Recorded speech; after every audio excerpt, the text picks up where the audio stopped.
A service of KIBMradio.com, the Internet's home for an all-old-time radio.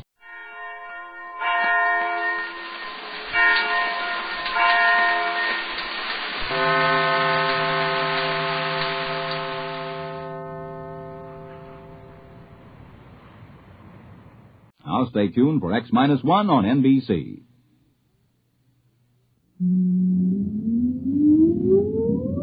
Countdown for blast off.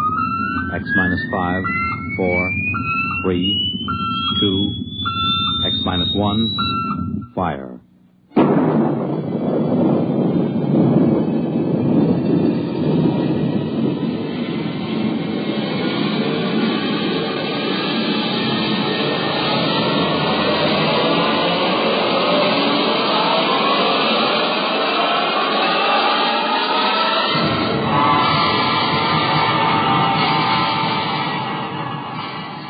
From the far horizons of the unknown come transcribed tales of new dimensions in time and space. These are stories of the future, adventures in which you'll live in 1,000,000 could-be years on 1,000 maybe worlds. The National Broadcasting Company, in cooperation with Galaxy's science fiction magazine, presents X minus 1.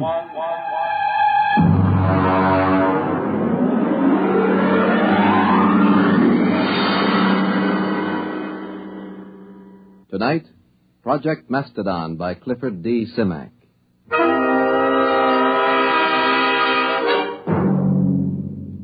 Mr. Secretary, may I present Mr. Hudson of Macedonia. Mastodonia. Mr. Hudson, this is the Secretary of State. Honored, sir. Now, as Chief of Protocol for the Department, I've informed All you... right, Mr. Kingston. I haven't much time. I'm due at a meeting of the Senate Foreign Relations Committee at 2. If you pass Mr. Hudson in, I'll assume everything is quite proper. Now then, Mr. Hudson, I understand you've been here several times seeking recognition for your country. Well, that's right.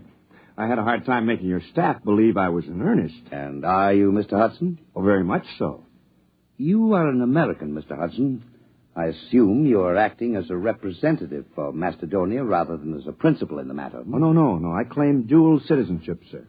I am a Macedonian. You pardon me, but I've never heard of your country. Well, it's a new nation, but quite legitimate. We have a constitution, a democratic form of government, duly elected officials, and a code of laws. We are a free, peace-loving people, and we are possessed of a vast amount of natural resources. And Please tell me, Mr. Hudson, just where are you located? I gathered it was somewhere in Asia. Oh, no. Technically, you are our nearest neighbors. That's ridiculous. Now, look here, Hudson, you can't... If you'll give me just a moment, Mr. Secretary, I have considerable evidence. I'll have to ask you to leave. I'm sorry, sir. Go ahead, Mr. Hudson. You've submitted a document signed by a certain Wesley Adams. Well, he's our first president. You see, we'd like to establish diplomatic relations. After all, we are a sister republic. We'd like to negotiate a trade agreement, and, of course, we'd be grateful for assistance under the foreign aid program. Naturally. Who wouldn't? Mr. Secretary. All right, Kingston. We're prepared to offer something in return for, one thing. Sanctuary. Sanctuary? I understand that in the present state of international tensions, a foolproof sanctuary is not something to be sneezed at. All right, Kingston, I think we've had enough. Show Mr. Hudson out.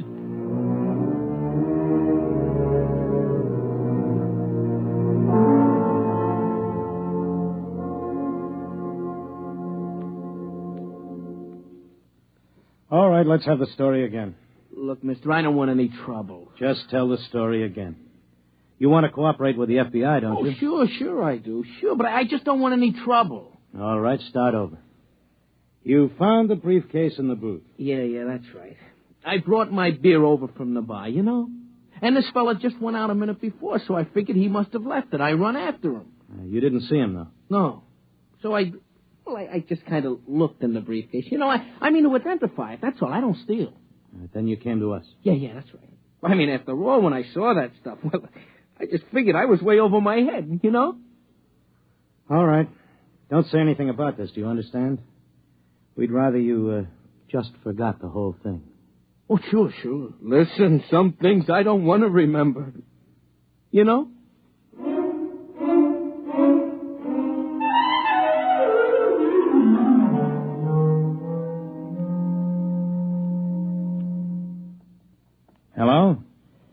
Is this Dr. Harrison of the Paleontology Department? This is Mr. Jenkins at the Federal Bureau of Investigation. We have some movie film we'd like you to look over. Huh? Oh, we acquired it. Big shaggy elephants and tigers with teeth down to their neck. No. No, it's not fakes. Our labs are sure of that. Whatever is on those films is real. No, we don't know. That's why we called you. We haven't the slightest idea where those pictures were shot. We can't even guess.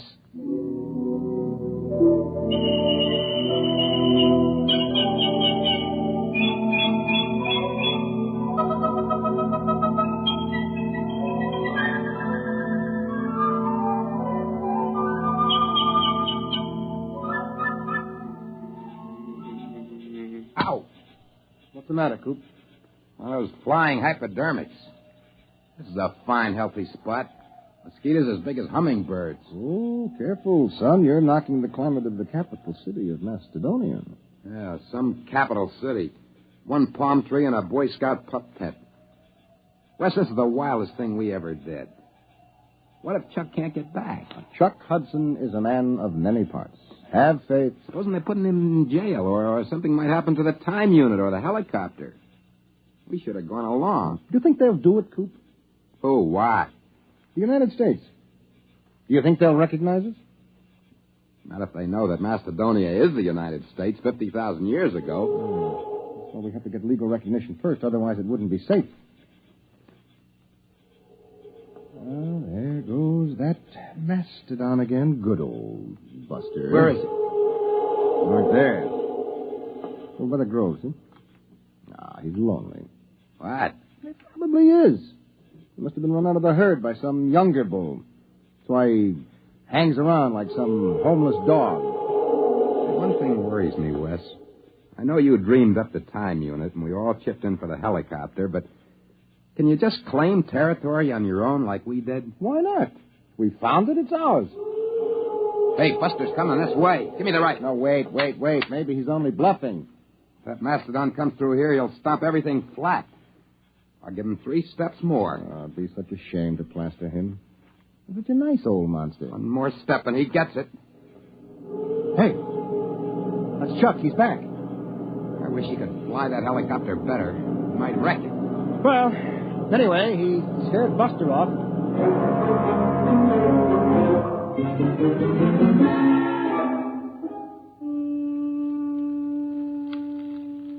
Poke those fires up, Wes. Oh, they're high enough, Coop. You don't want a saber-tooth waltzing through here, do you? Well, we better get a stockade up. Some night a herd of Mastodon will come busting in here, and if they ever hit the helicopter, we'll be dead ducks. We'd never get back. We'd be stuck back here in the Pleistocene age. I won't feel safe till we get another helicopter. Those Mastodons carry a lot of ivory. And the mammoths up north. Oh, sure. And get socked in the jug for smuggling ivory? The only way to cash in on the time unit is to get diplomatic recognition for Macedonia. We've got a good case. You said so yourself. What, a saber-tooth? Down by the grove. I don't like that. Sounds closer. Hey, poke up that fire, will you, Coop? Oh, well, that's Buster. There he is. He's tangling with a saber-tooth. I'll lay 3 to 5 on Buster. Cat's drawing blood. I'll take $5 of it. Come on, Buster. Roll on him, will you? Cat's on his head now. Hey, he's coming this way. Look out! Wes, turn him. Shoot.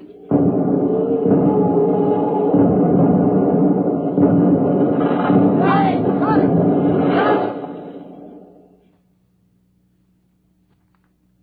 Is he dead? Yeah. The tiger's gone. He won't get far.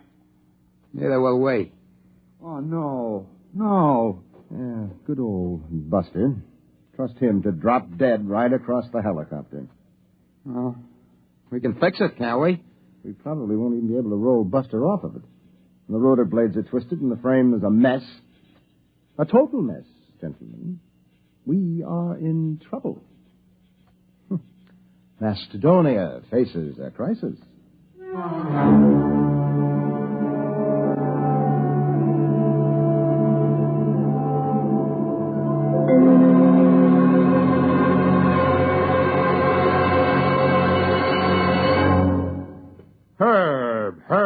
you're the key man in the administration. You swing a big stick on the hill. You can't give up on Project Mastodon now. Les, it's been 10 years. If they were coming back, they'd be here by now. Look, I've been working on this ever since we got those films. I've traced their lives from the time they were born till the time they disappeared.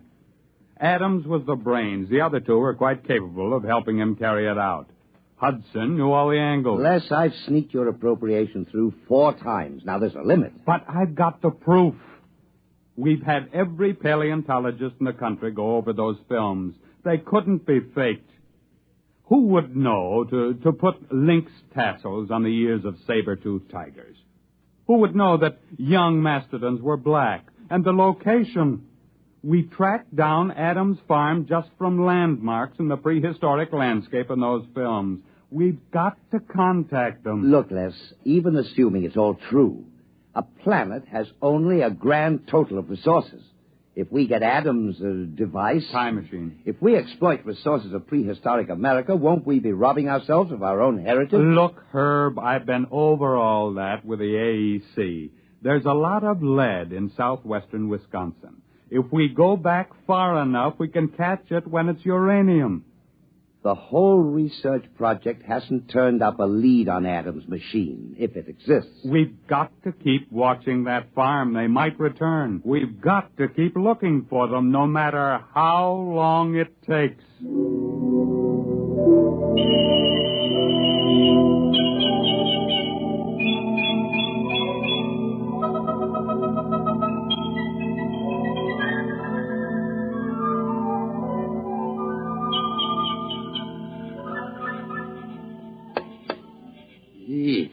Listen, Wes, we can't stay around here much longer. Old Buster's getting a little too strong. Yeah, well, I'll have the time unit clear the helicopter in a few minutes.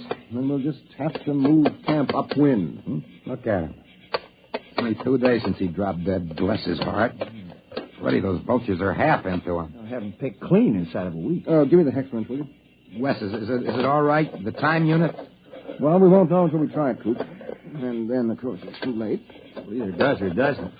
Problem is, how are we going to use it without the copter? Couldn't we take a chance on using it on the ground? No, we have to get up in the air.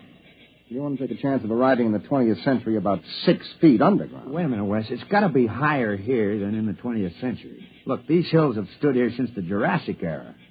They got to be weathered down. Yeah, I know. The only safe way is to build a platform about 12 feet high. That should be enough to clear us. But suppose we come out on the other end 2 feet higher. Well, we fall. Which would you rather do? Take a chance on a broken leg or stay here? Okay. Now, what do we build the platform out of?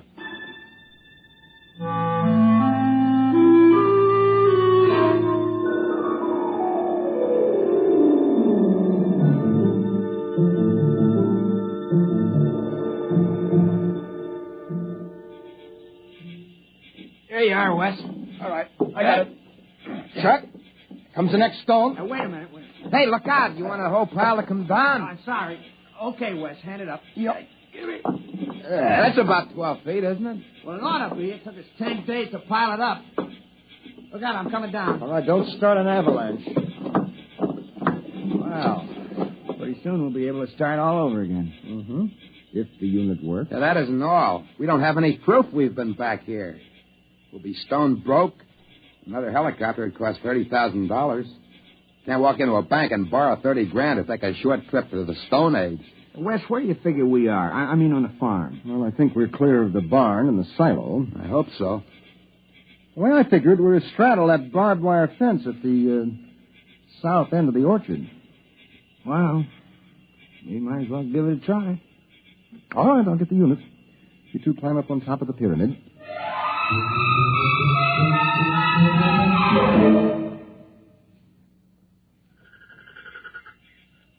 You ready? Think it'll work, Wes? I don't know, Coop. Got pretty well banged up when Buster hit the copter. I haven't got the equipment to check the waveforms. All right, stand around close. Bend your knees a little.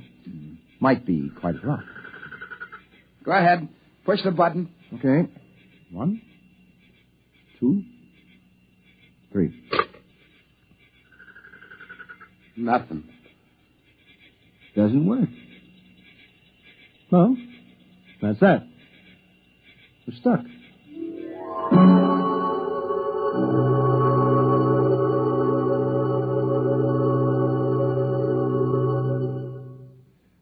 sorry, Les. There's nothing you can do, Herb. You've been out of government for 5 years. If there's anything I can do, the board of directors instructed me to offer you... No, thank you. Well, what are you going to do? I mean, now that you're retired. I bought a farm. Oh? In Wisconsin. Well, you haven't given up, have you? I'm the only one. They closed Project Mastodon down 3 years ago, and they've been hinting ever since that I'd be happier retired. Old Bowers, he's the crackpot from Project Mastodon. I'm sorry, Les, but it has been 20 years. Yes, it has. But think of it. From a military point of view, hidden bases in enemy territory itself, centuries removed in time, yet only seconds away. If we had bases like that and shelters... Relax, Les. It's all over. Sure. It's all over.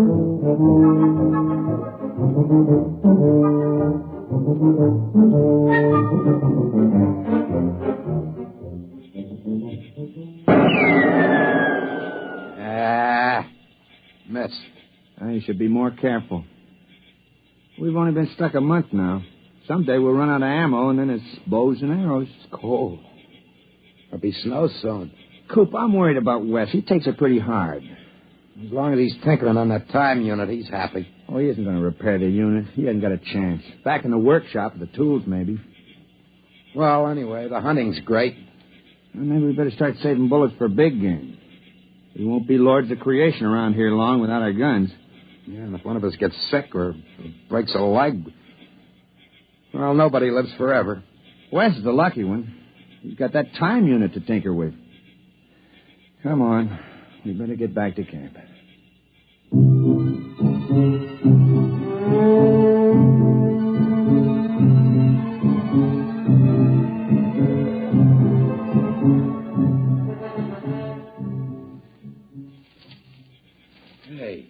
Hey, Wes!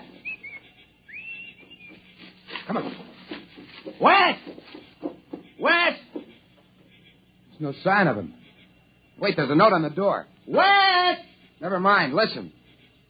Dear guys, I don't want to get your hopes up again and have you disappointed, but I think I may have found the trouble. I'm going to try it out. If it works, I'll be back to get you. Wes. What, a fool? That unit can't work. He must be off his rocker. Wait a minute. Coop, look, that pyramid. It took us 10 days to pile those stones up. It's gone. The pyramid of rocks. It's gone.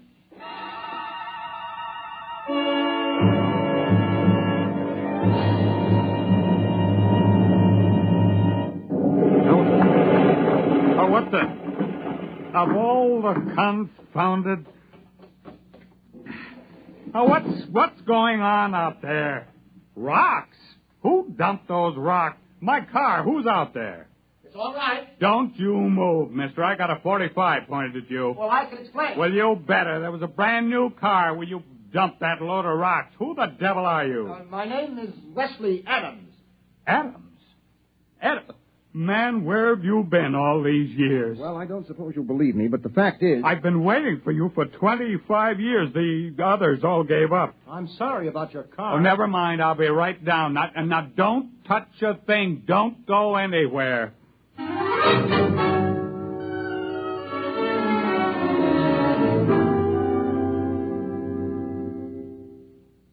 It can't be 25 years. It's only been a few months in Macedonian time. 25 years. Man, it's been a long wait. The unit must have been badly calibrated. You see, it isn't accurate for more than 50,000 years at a jump if the setting is moved. Well, we'd better call Washington. I imagine you'll want the same terms as before. Terms? Recognition, economic aid from Macedonia, defense pact. Now, listen, Adams, you've got those saps over a barrel. You can get anything you want now. The unit. I'll have to calibrate to the day to go back for them. Oh, don't worry about it. You can have every scientist in the country working on it now. Oh, you've got them right where you want them. Hello? Long distance. This is Major General Leslie Bowers, retired. I want to put a call to the President of the United States, White House, Washington. You can tell them I'm placing the call for the President of the Republic of Macedonia.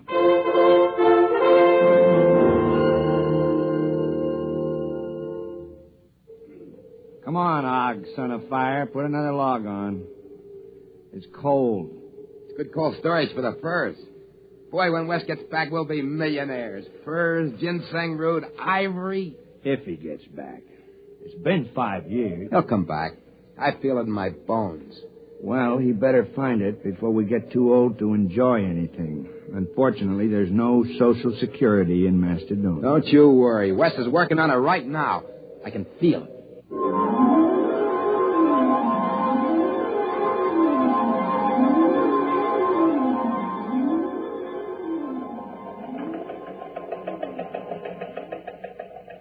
Hello, Charlie. Something just came through on the ticker. I want you to get a background story on it. And we just recognized Macedonia. What? How should I know where it is? Look it up in the encyclopedia. Huh? No, the item says formal recognition was delayed 5 years until communication could be established. Certain technical difficulties. What? I don't know. Wherever it is, I don't see what difficulties could hold up 5 years. It stands to reason wherever the place is, you could walk there in 5 years. Nah, it's not important. You know these postage stamp countries. Monaco, Luxembourg, they're all alike.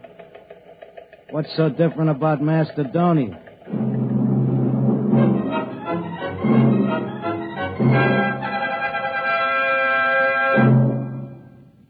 You have just heard X-1, presented by the National Broadcasting Company in cooperation with Galaxy Science Fiction Magazine, which this month features the Theodore Sturgeon novelette, The Skills of Xanadu. When a malignant world endangers another, surgery is the usual answer. But perhaps there's another solution, to kill it with kindness. Galaxy Magazine on your newsstand today.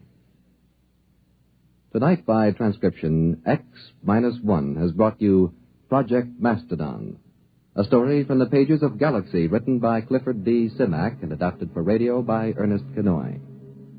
Featured in the cast were Floyd Mack, Dick Hamilton, Charles Penman, Raymond Edward Johnson, Frank Maxwell, Robert Hastings, John Larkin, and Joseph Julian. Your announcer is Jerry Damon. X-1 was directed by Daniel Sutter and is an NBC Radio Network production.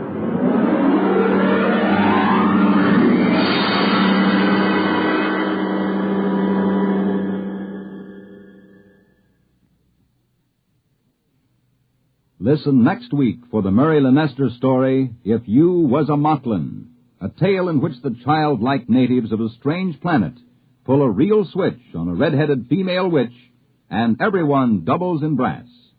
That's next week on X-1.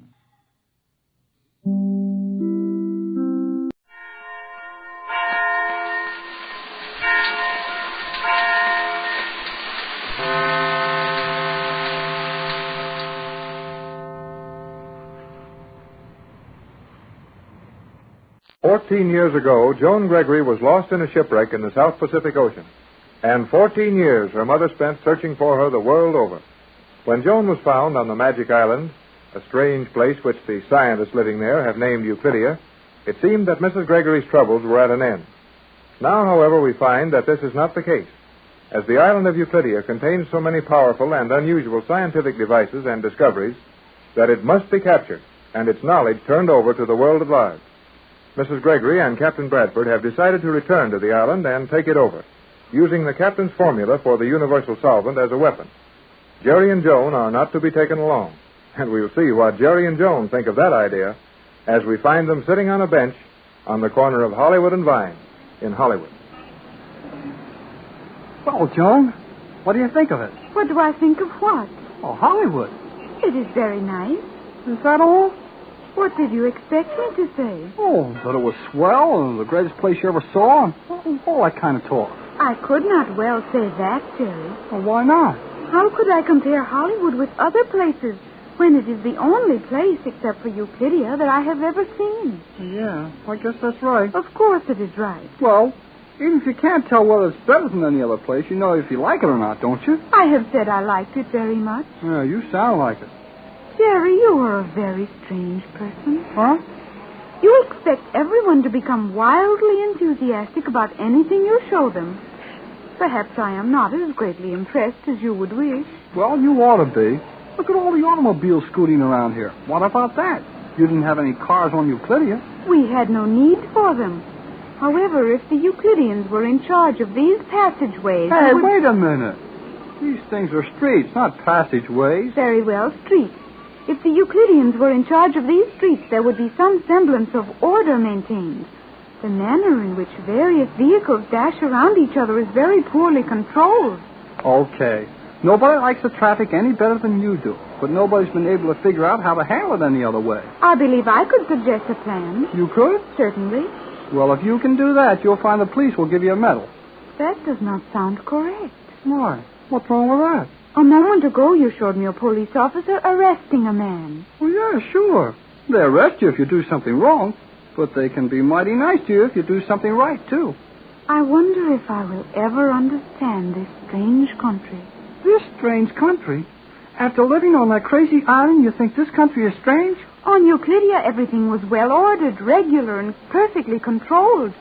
While here, everyone seems to be doing much as they please. Well, why not? This is a free country. But everything is so carelessly done. What's wrong now? That lunch we had. Oh, lunch? What was the matter with it? We ate it without the slightest regard for what our previous meal had been. You made no attempt to note the quantity we consumed, and at least 2 of the ingredients of the meal duplicated items included in our breakfast this morning. What's the difference how much we had or what it was? We had a good lunch, didn't we? It was excellent. Okay, then forget about what we had yesterday or what we're going to eat tomorrow. And you can forget all the rest of that sort of stuff you learned on that island, too. Do you not consider my Euclidean training of value? Oh, sure. When there's something scientific to be figured out, I guess you might come in handy. But when it comes to getting along with the rest of the folks around town, you won't do so good if you keep trying to fix everything you see the way they do it on the Magic Isle. I'm merely trying to help. Well, all right. But if you keep on telling everybody you meet how they ought to do things, you're going to help yourself to a lot of trouble. What have I done that is so terrible? Well, what did you say to that traffic cop? Cop? Well, officer, then. Well, what did you say to him? I merely tried to explain to him that his method of procedure was quite wrong. Yes, that's all you did. Just told the cop how to run a street corner. Jerry, you must admit there was logic in my contention. If the officer would sound his whistle before a motorist did something wrong, would it not be better than waiting until after the fault was committed? Oh, sure, swell. But how are you going to know that a man will break a traffic rule until you see him do it? If the whistle was sounded continuously as a warning to all motorists, there would be no violations of rules. And how long do you suppose people would stand for a cop standing on a corner blowing a whistle all the time? The people would not like it. Of course they wouldn't like it. You can't make a racket like that in the middle of a street and keep it up. Perhaps I do not fully understand how things must be done here. You don't. And if you don't want to get in bed with everybody you meet, you'd better let things alone. I'm sorry if you are angry with me, Jerry. Oh, I'm not angry. I just don't like to see you being such a sap all the time. A sap? What is a sap? Oh, it doesn't matter. It's only slang, and you don't like slang. No, I do not like slang. It is so much easier to express oneself in English. But slang is English. Slang is no language. Oh. It was originated and has been furthered and added to by people who are too lazy to learn the collection of expressive modifying words which would allow greater expression than the weirdest slang phrases. All right. I'm lazy. Agreed. Well, just the same, I know how to get along in this country. And if you want to do what I do, you'll get along better. I am willing to do as you tell me, Jerry. Well, okay. Now, we're going to see a picture show. And while we're in there, you mustn't make a sound. Don't say a word while the show is on. Is not the picture show merely the projection of images from a celluloid strip of sensitized materials known to you as film? That's it. And you can hear them talk, too, just like the stage. Jerry, I do not enjoy correcting your misleading statements, but motion pictures cannot be like the stage. The characters in the picture are not actually alive. Look, I don't mean to start a war over this. I just told you not to talk in the show. But, Jerry, what will be the harm if I do speak in the show? Well, people around you won't like it. They pay their money to listen to the actors. And if you've got any questions to answer them, well, wait till the show's over. Very well. Hey, what's that extra about? What is an extra? Oh, something special in the paper. Big news of some kind. News of what? Well, how do I know till I see the paper? Hey, didn't he say something about 2 submarines? Jerry, those 2 Euclidean submarines. Yeah, I'm afraid so.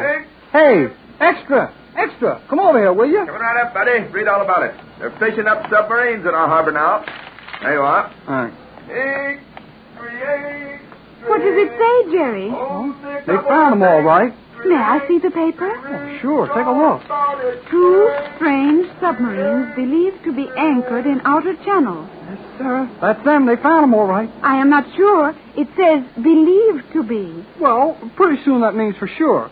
We know they're out there, and everybody else will know it soon. But, Jerry, how could they see those 2 submarines in 6 fathoms of water? How do you know they were in 6 fathoms of water? That is how we left them. Oh, sure. And that was the night before last at midnight.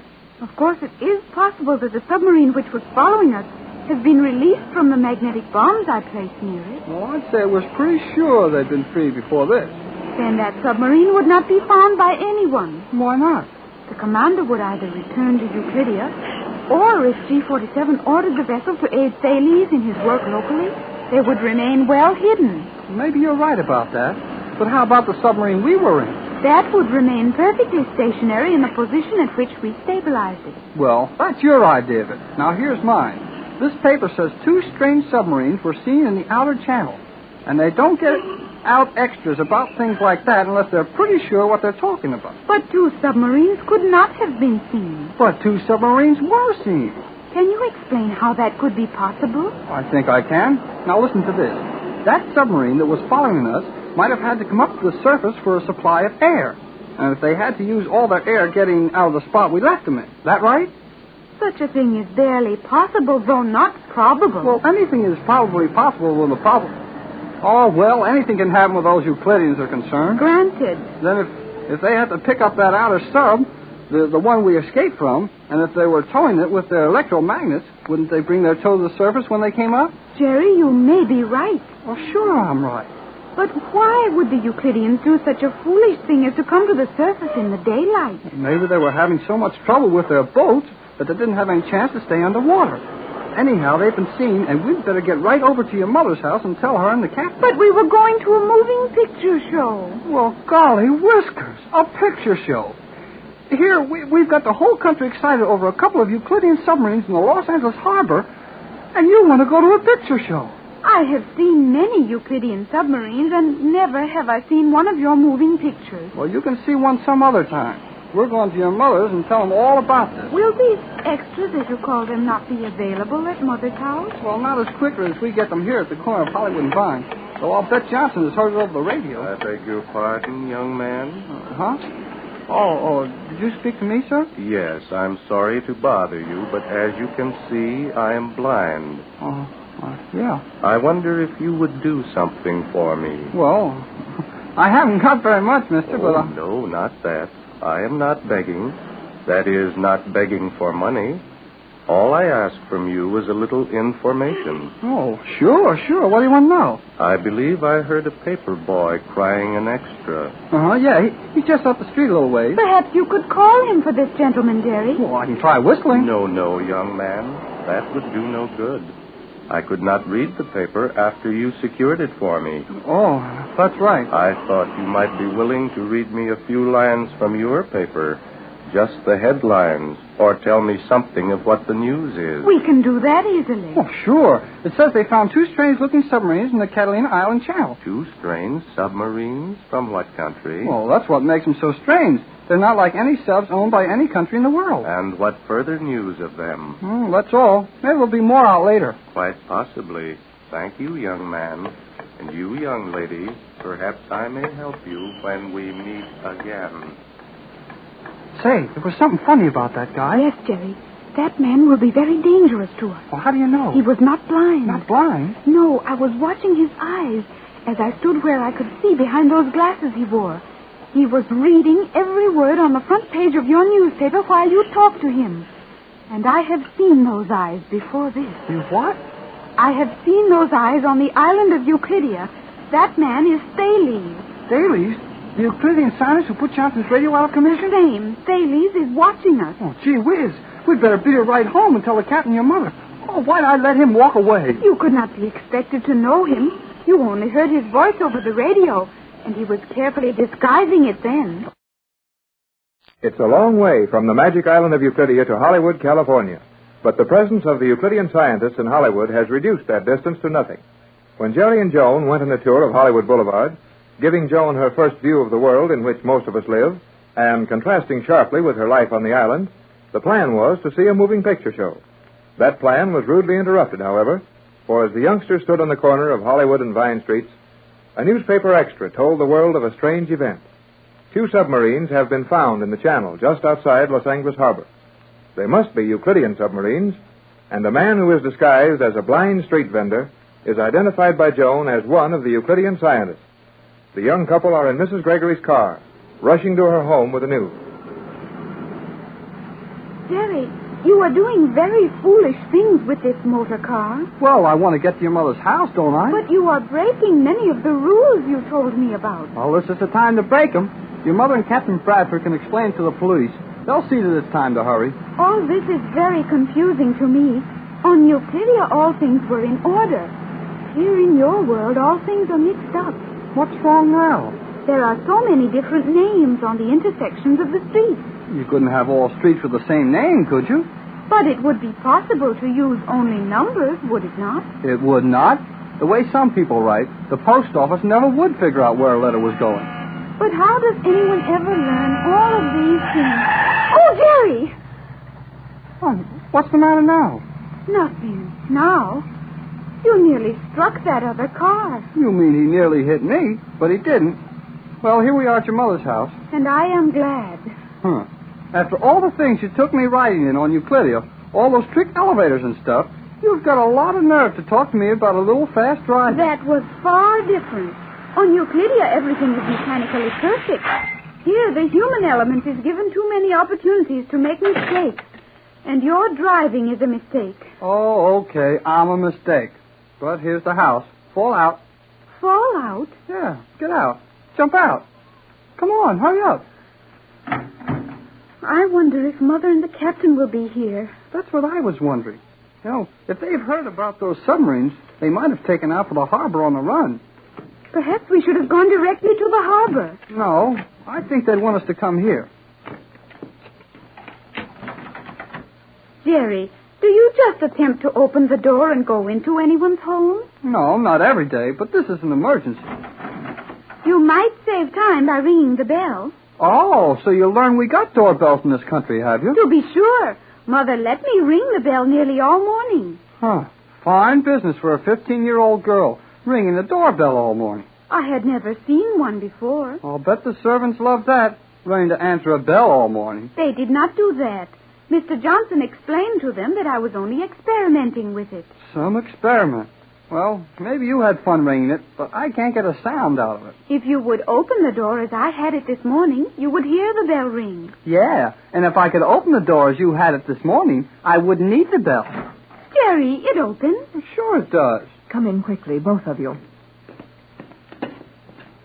Mother, we have news. Not here. Gee, what's all the mystery? Follow me into the radio room and I'll tell you. These stairs are steep and dark, so be careful.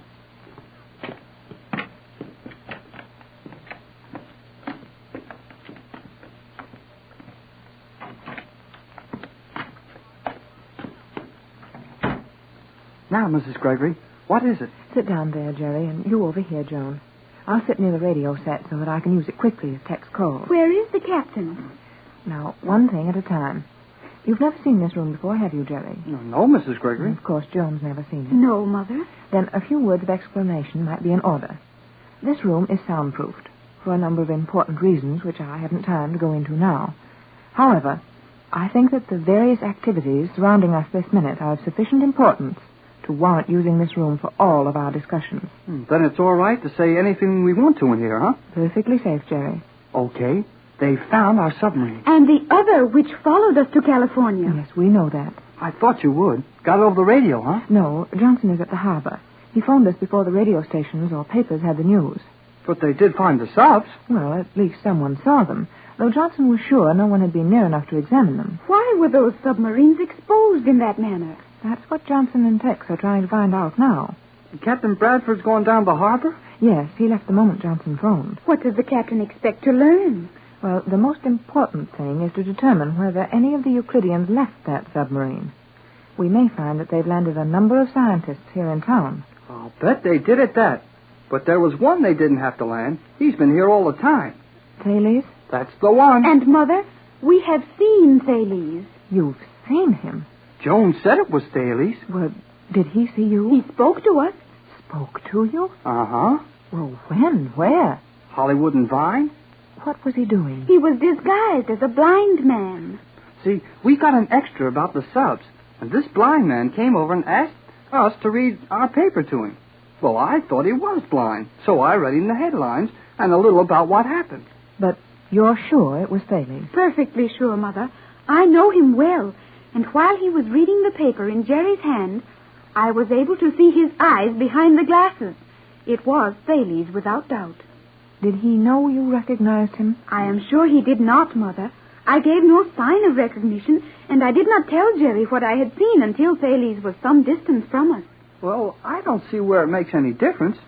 He knew who we were, all right. He must have been following us all the time we were walking around the boulevard. And if he saw you hurry off to us with this news, he'll know that you recognized him. I think not. It was only natural that we should hurry to you with the news of the submarines. Yes, well, that's so. Well, I was a little surprised when Joan told me who he was, but now that I've had a little time to think it over, I'm not so surprised at all. No, Jerry, it's only what we might have expected, and Captain Bradford was right. He didn't want you two to go out alone today, but I overruled him. Oh, we didn't get hurt. And I see no reason for any fear of Thales. Like all the other Euclideans, his interest in us is only relative to his interest in the captain's formula. But don't you understand, Joan, that if they could kidnap you or Jerry, or any one of us for that matter, we would sacrifice the formula to secure your release?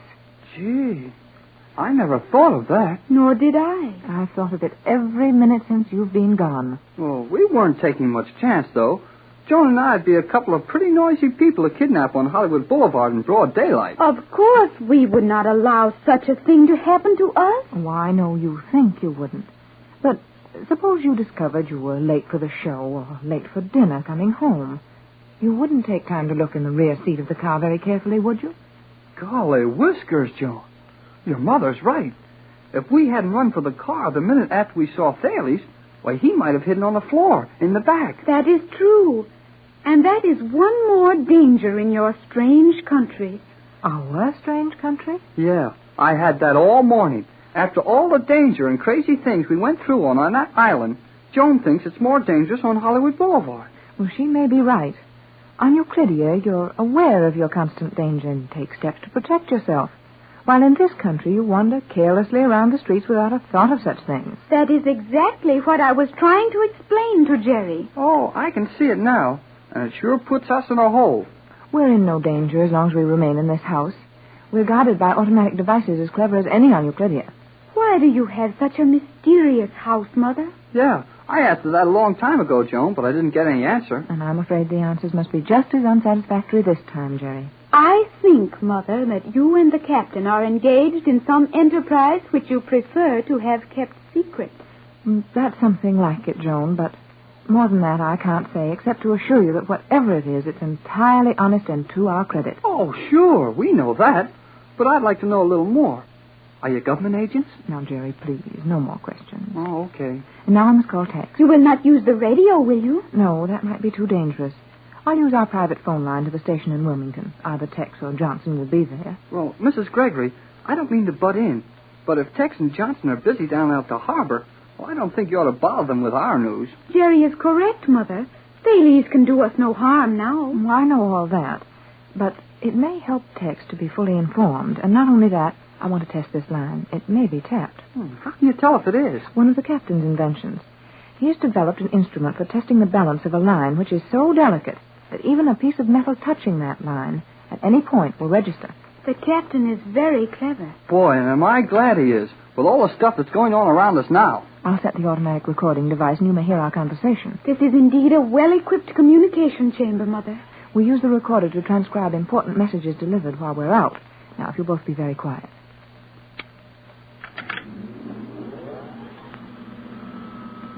Hello, Wilmington. Wilmington. Jerry and Joan safely returned home. News of submarines is on the street. Getting extras here now. Any progress? Not much. Johnson is working from amphibian plane. Water is apparently free of submarines now. What from your end? Thales talked to Jerry and Joan on Hollywood Boulevard. Repeat.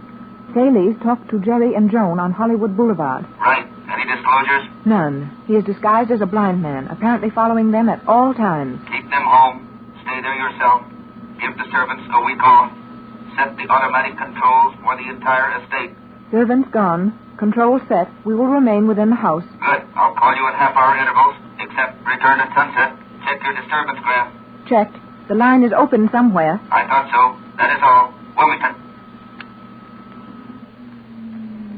Now we can talk freely. You were right. That phone line had been tapped, and those Euclideans, or one of them, must have heard all you said. Undoubtedly, but we didn't say anything they didn't know. The captain has learned very little at the harbor. Oh, I'm not too sure of that, Joan. Tex sounded to me as if he could tell us a great deal more than he did. Well, that phone line being tapped sure proves one thing to us. Thales isn't the only Euclidean spy in town. How does it prove that? Well, he hasn't had time to get from the boulevard over to where he could tap this wire. Quiet, Jerry.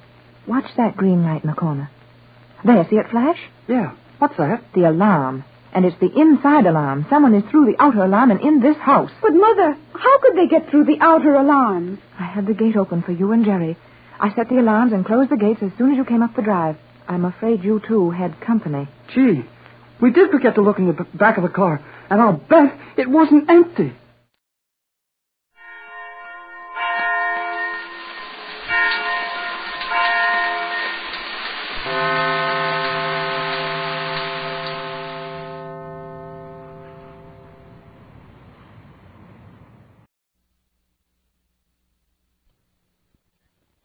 Exploring tomorrow.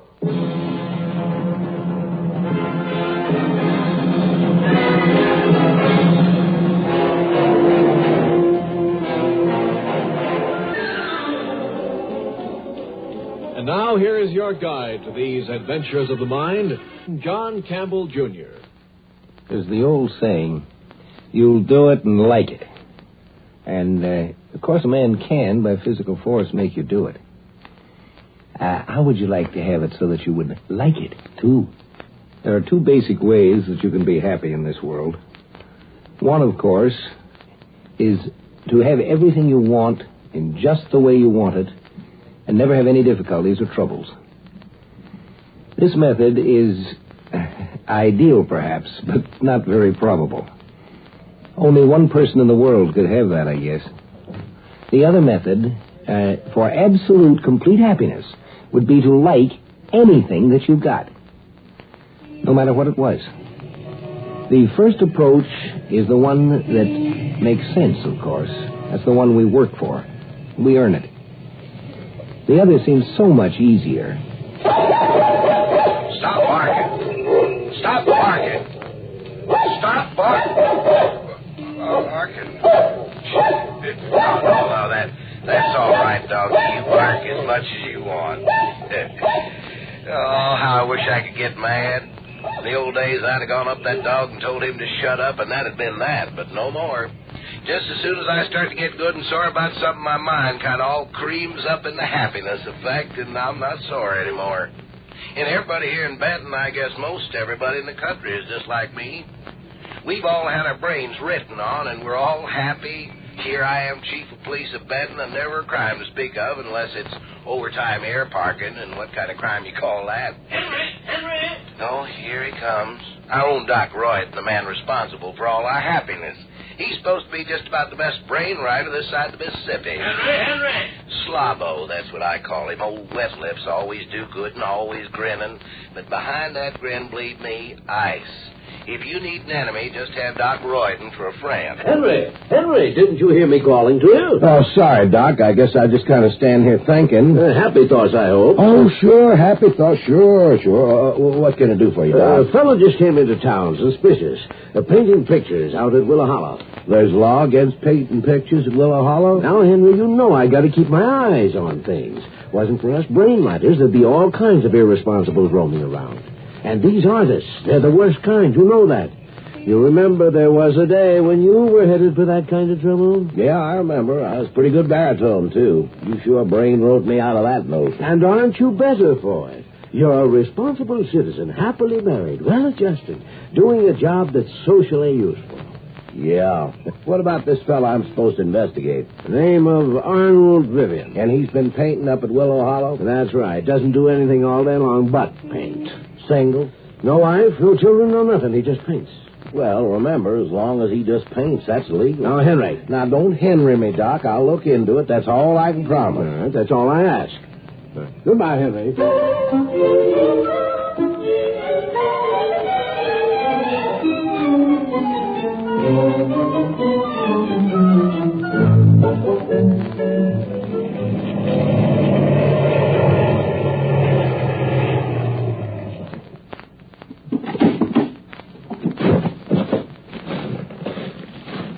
Yeah, that's mighty pretty landscape you're painting.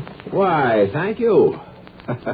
Willow Hollow makes a mighty pretty landscape to paint. I'm sorry to interrupt you. Oh, no, that's all right. I never mind a little talk when I'm painting. What can I do for you? Your name Arnold Vivian? That's right. I'm Henry Horner, Chief of Police. Nice to meet you. Chief of... What seems to be the trouble? No trouble. I just out here to give you a kind of friendly warning. About what? This town of Benton you're in needs new young men, Arnold. If you should happen to get in any trouble here, we got a real fast brain rider who likes to straighten people out. I don't get into trouble. Well, just keep in mind we need workers these days. Like our brain rider would say, who needs pictures on canvas? Who needs pictures on canvas? Why, Mr. Policeman, me. Maybe someday a few others will agree with me. Well, maybe. I used to be a sort of artistic fella myself. Baritone concert style. Yeah, I'll bet you're good on a police whistle, too. Don't worry about me, Mr. Horner. Just go back and tell your brain rider. Here's one traveling man he won't ever get to use his scalpel on.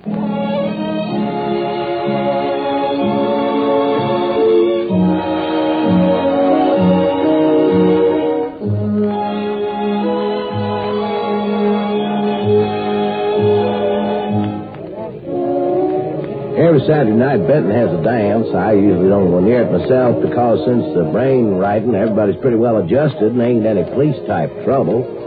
This Saturday night, though, I dropped in toward the middle of the evening. Hi, Mr. Horner. Why, hello, Arnold. Having a good time? Heck yes. I've been dancing with all the girls. They love me, and I love them. Staying out of trouble? The only trouble I ever have is with pictures on canvas. Well, don't go getting drunk and signing a job contract with Big Fellum at the Brickyard or with Tom Hart, or you'll forget pictures. I'm immune to job contracts. Also, it may interest you to know that both Mr. Hart and Mr. Fellum each bought a painting for me tonight, paid cash on the barrelhead. Well, that's a surprise. Well, I wonder what they're up to. Well, why should they be up to anything? They just like my pictures. I guess they like me, too. They invited me to play poker with them after the dance tonight. You turned them down, of course. Heck no. I like taking money from people at poker. Well, they're more likely to do the taking, and once you're broke, you'll just have to go to work. Mr. Horner, when are you going to stop worrying about me? I told you I can take care of myself.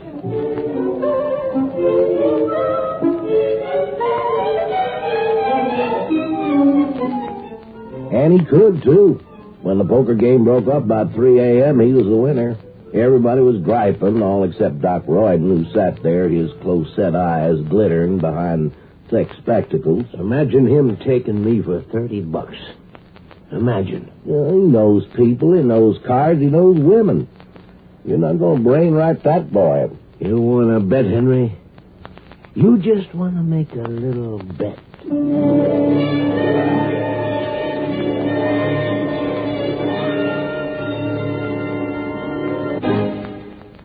Whether it's a crowded highway or a narrow street, a smooth, even flow of traffic is one of the essentials of safe driving. Speeding is an obvious hazard, but it can also be suicide. Slowpoke driving is dangerous, too, because it causes rear-end collisions and tempts other motorists into taking deadly chances in passing. The eccentric behavior of the lane switcher, the driver who weaves in and out, often is the cause behind frightful smash-ups. So don't be a cause. And don't be a victim. Arrive alive. There are two difficulties with the happiness idea. One of them is that actually we need to earn happiness to enjoy it, that we don't really want to work for it. The drug addict has happiness that he doesn't have to work for, really. The other difficulty is happiness in whose terms? Many times, the other fellow figures that you ought to be happy with what he's giving you.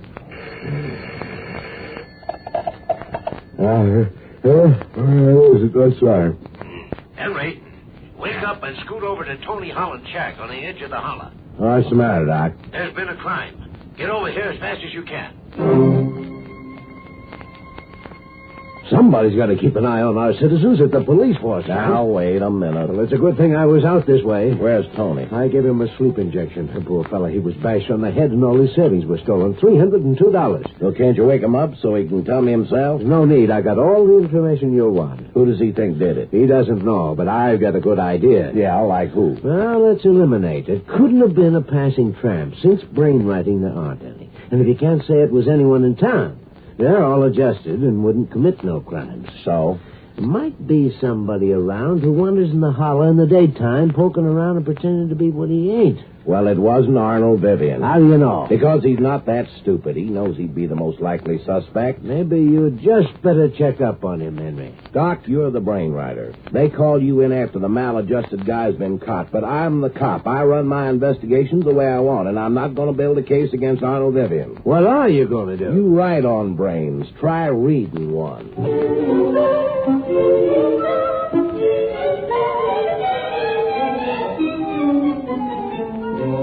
So you figure Doc Royden's trying to frame me, huh? Looks that way. That's ridiculous. I just took you people at poker for enough money to live for 3 weeks. Why should I take a chance on getting my head written on? Have you missed any of your stuff? Oh, just my pen and pencil set that I lost jumping around at the dance last night. Hey, wait a minute. That'd make a fine clue, wouldn't it, at the scene of the crime? It sure would. Well, was it found over there? Not yet, but it will be. That's not important, though. What is important is this. Tony Holland has one peculiarity. He marks $20 bills. Figures he can follow how the money goes around town that way. Now, you don't draw any money from the local bank or in salary, so you just better not have any local $20 bills marked by Tony. Hey, whose side are you on? I used to sing baritone, remember? Police, I like you. Artist, I kind of like you, too. Henry, look what we found at Tony's. Look here. Yeah, I know. You found a clue, a pen or a pencil or both. We know all about it, Doc. I better run you in, at least until we can investigate further. It'll look better. Why, certainly. No trouble at all, Mr. Horner. Glad to come along. I pressed for a hearing right away, figuring that Arnold could be cleared and then leave town. He figured the same, that it wasn't healthy to hang around a place that needed new talent so bad. The hearing went real fine. From the start, I testified that Arnold had been fast asleep at the time the crime was committed, and I swore that the pen and pencil had been planted in Tony's house. Then suddenly they were talking about marked $20 bills. Well, I couldn't possibly have any 20s, Judge. I just told you, there's absolutely no way that I could have... Unless... No. Let me out of here! It's a frame-up, I tell you!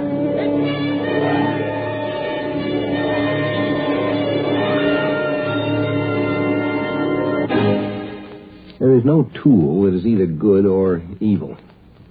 There's nothing that in itself is good or bad. It's the way it's used. Logic is a wonderful thing, of great value to man and his progress. But in this trial here, you've seen what can be done with logic when someone is out to prove what he wants to prove and is not in the slightest interested in getting the truth. There's just one thing I want to say. I've seen a lot of raw deals, but the way you have it here with the singing cop to set it up is the slickest I ever saw. You win.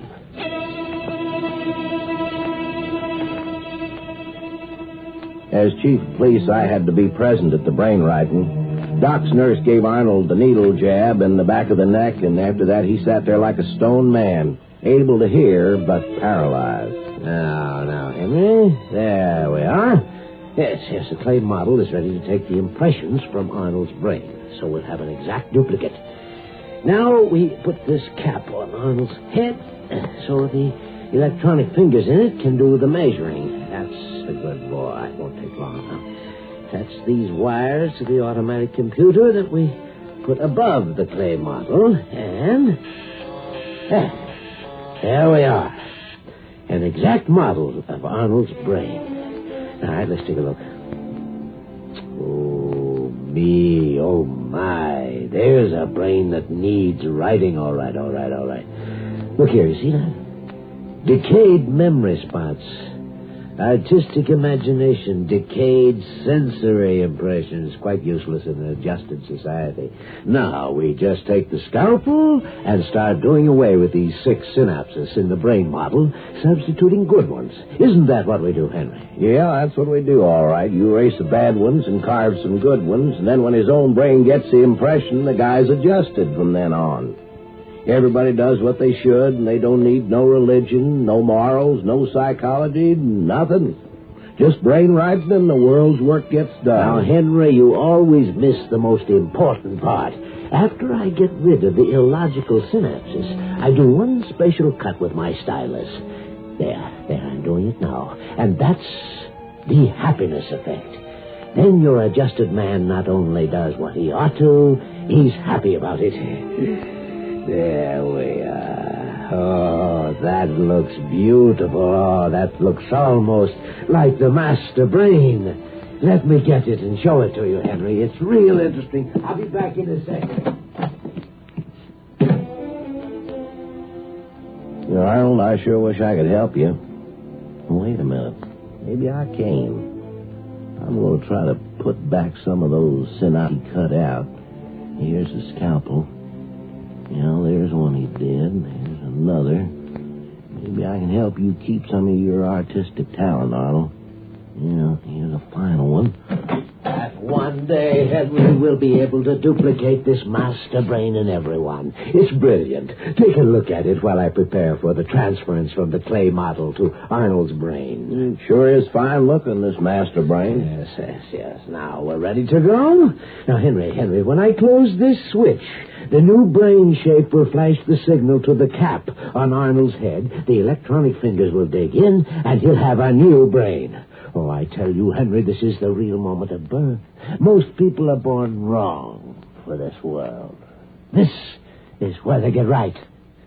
All right, here we go. It's going to hurt a little.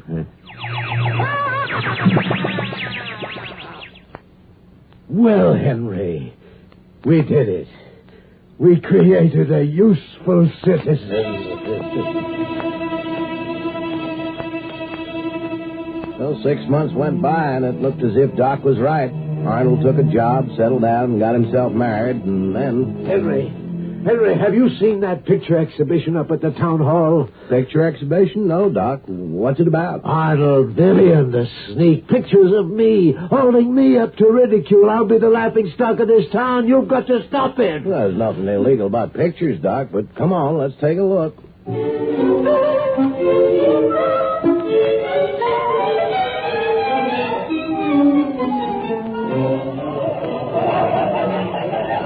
We went to the town hall, and there was the neatest collection of pictures you ever saw. Arnold had painted Doc Royden more than 50 times, and in each picture he cut the basic evil of the man. Doc was shown at the council meeting, at church, at the dance, his face revealing every grimace of deceit, power, lust, conniving. Every picture was titled The Happiness Effect, and every one was marked sold already. I knew then and there that Doc Royden was finished inventing. Henry, please, I'm too old to start over in another town. I've got to stay in Benton. Please, Henry, get rid of those pictures. Why, Doc, it sounds to me like you're maladjusted to your environment. You ought to be brain-ridden with a happiness effect. Henry, man, I've been looking all over for you. I wanted to tell you thanks for using Doc's scalpel to save a piece of my talent. Why, it was a pleasure, Arnold. Thanks to you for giving us back a little human dignity.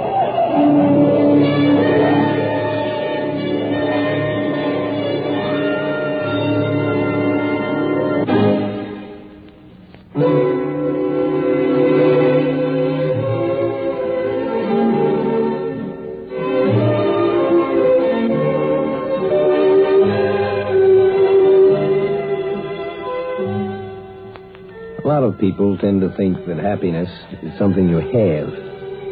But I think it isn't. I think it's more in the nature of something you do. You know, the founders of our country were no fools. And in the Declaration of Independence, they said that men had certain inalienable rights, among which were the pursuit of happiness. No man has ever declared that happiness itself is a right of man. The pursuit of happiness is. It's worth working for.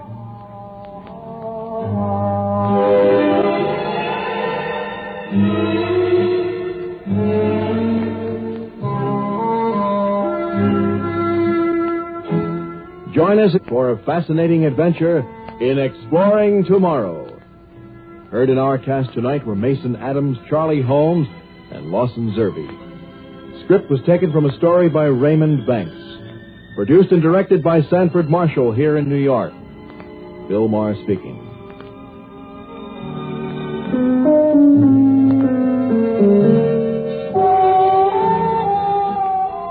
We pause now for station identification.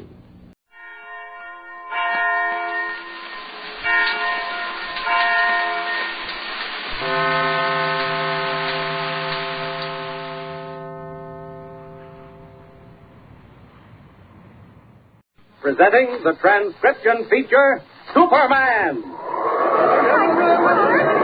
Up in the sky! Look! It's a bird! It's a plane! It's Superman! Now, Superman, courageous visitor from the planet Krypton, who has come to Earth resolved to dedicate himself to the fight for truth and justice. Superman, who can leap tall buildings at a single bound, raise a speeding bullet to its target, and who mingles with ordinary men disguised as Clark Kent, a mild-mannered reporter for the Daily Planet newspaper. When we last saw Superman, he was hurtling through the storm-swept night after rescuing Lois Lane from a watery grave. Under the impression that Editor Perry White had drowned when the seaplane they were flying sank, Superman hurried to the mainland with Lois' unconscious form in his arms. But miraculously, Editor White managed to fight his way through the stormy sea to the tiny island where Hans Holbein had stored more than a ton of a new, dangerous explosive. Learning the editor's identity, Holbein ordered Joe, his helper, to tie him up.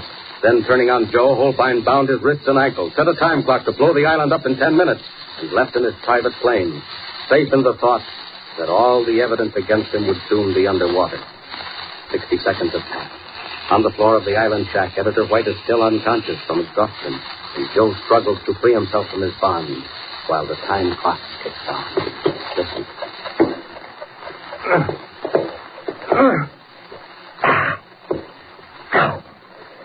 No.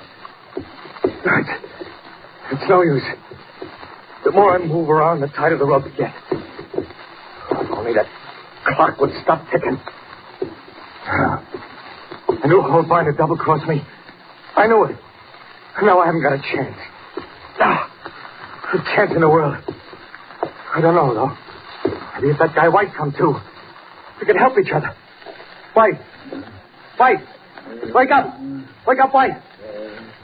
His lips are moving. White, wake up. Where am I? Don't talk. Don't talk. Just listen to me. You're on an island. Kent Holbein's island. He's got high explosives buried all over it. And in 10 minutes, maybe 5 minutes, the island's going to blow up. Listen. You hear that clock? Yes. Yes, I hear it. That's a time clock. Holbein set it before he left. Figured on getting rid of both of us. But we can fool him now. Look, I'm backing up against you. Now, you try and loosen the rope around my wrist. Go on, try. I can't. My fingers are numb. I can't move them. Can't you do something? No, I'm sorry. All right, then. We'll work the other way. I'll loosen your ropes. Quick, there ain't much time. Now, hold still. Ooh. No, move over there. No, they're tight. I tied you up and I did it to hold... No, it's no use. I can't budge him. We're goners. Maybe help will come before the island blows up. No, help ain't coming tonight. And when it does come, we'll be down with the fishers, you and me. I knew Holbein had double-crossed me. I knew it. How do you happen to be here? I work for Holbein. My name's Joe. He paid me good money to do his dirty jobs. I should have known he'd cross me up with them dolls. Where did Holbein ship the dolls, Joe? Right to this island. There's a ton of that explosive stuff in the storage house. The way he told it, he was going to get to run the world. 1 pound of the stuff, he said, blow up a city. And there's 100 pounds buried on this island waiting to go off. Oh, if that clock had only stopped ticking. It's driving me nuts. Joe, what does Holbein do with Miss Lane? A newspaper reporter. We brought her here. And we set her loose in a rowboat without any oars. I wish I'd done it to him, the rat. That was the rowboat we saw, Kent and I. It had Lois in it. What? What's that one? No, nothing, Joe, nothing. How long has it been since Holbein set the time clock, Joe? I don't know. It seems like an hour. 5 minutes, do you think? Yeah, I guess so. What's the use of figuring? I guess all we got to do is lay here and wait. Yeah. All we got to do is lay here and wait. And as the precious seconds slip by on the little island 50 miles out to sea, Clark Kent leaves the hospital where he had taken Lois. Stepping into a shadowed doorway, he drops the meek, mild-mannered demeanor of the reporter and becomes Superman, strong and determined. Listen, Lois at death's door. Mr. White missing, lost in the ocean. I certainly have made a mess of this. There's one thing I will do. Catch Holbein and make him pay for everything that's happened. Now that I'm alone, I don't need a plane. I can find that island by myself. Storm's over. The night's clear. Holbein, you'll be sorry you ever started with me, because if there's one man on earth I despise, that man is you. Up, and away!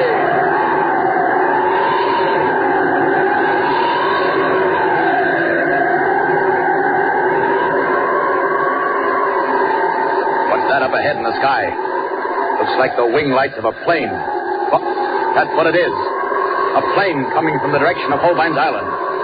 I'll get above it. For all I know, it may be Holbein himself. Up!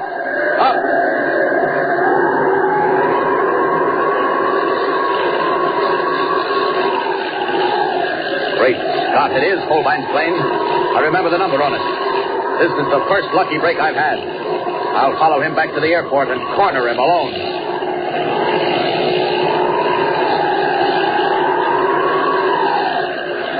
Circling, getting ready to land. All right, Holbein, I'll land too. And I'll be waiting for you on the road when you drive from the airport.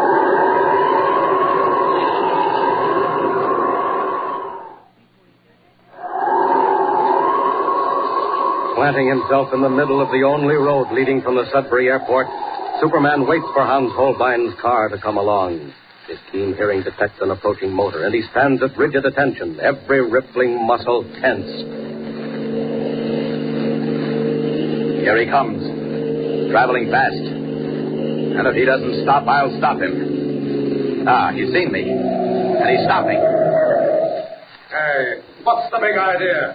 Is your name Hans Holbein? Yes, what of it? I want to talk to you. Get out of that car. Say, who do you think you are? Beat it. Oh, so that's the way you want to play, Holbein, eh? All right. Your car is fast, but Superman is faster. Here I come, after you.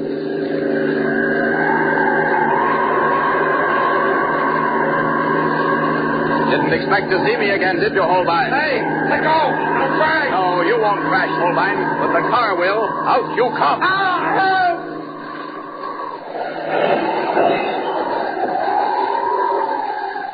There we are, Holbein. Safe and sound on the road.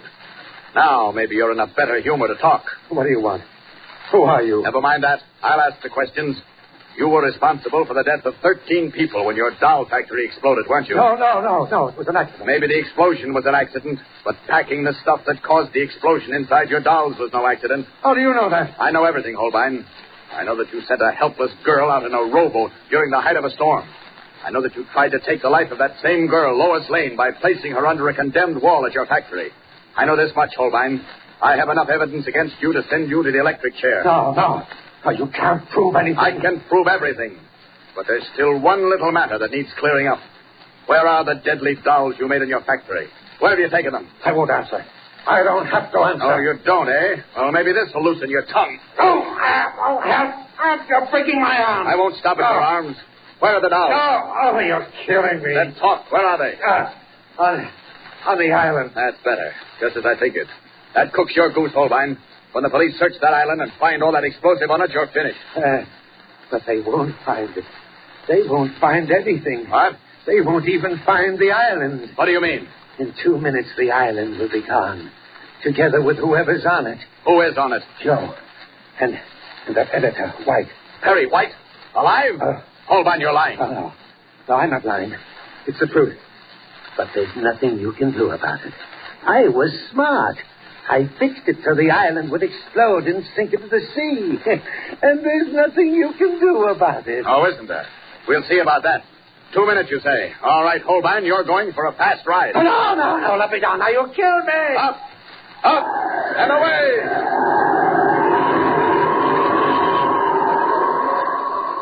With speed almost matching that of light, Superman streaks for the doomed island, clutching the terrified figure of Hunt Holbein under his arm. Out into the night, across the now placid waters, he wings like an arrow, with a tiny spot of land in the far-flung immensity of the sea, racing against time, racing against death, finally dropping down and landing on the sandy shore near the shack.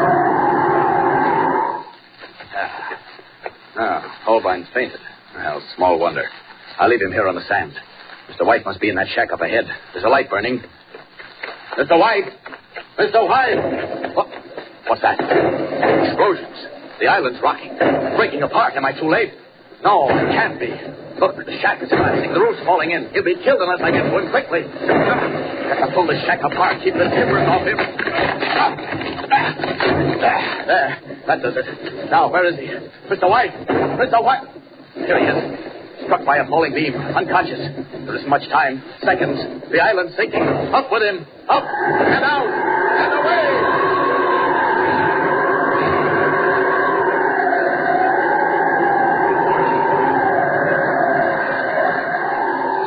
Following day, in the editorial offices of the Daily Planet, we find Clark Kent entering the office of Perry White.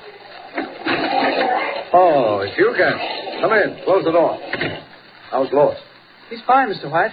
Rallied beautifully. Oh, I'm glad of that. Oh, by the way, I just got the Coast Guard report on that island. Oh? It disappeared under the sea just as Holbein said it would. That's amazing. And Holbein and Joe disappeared with it.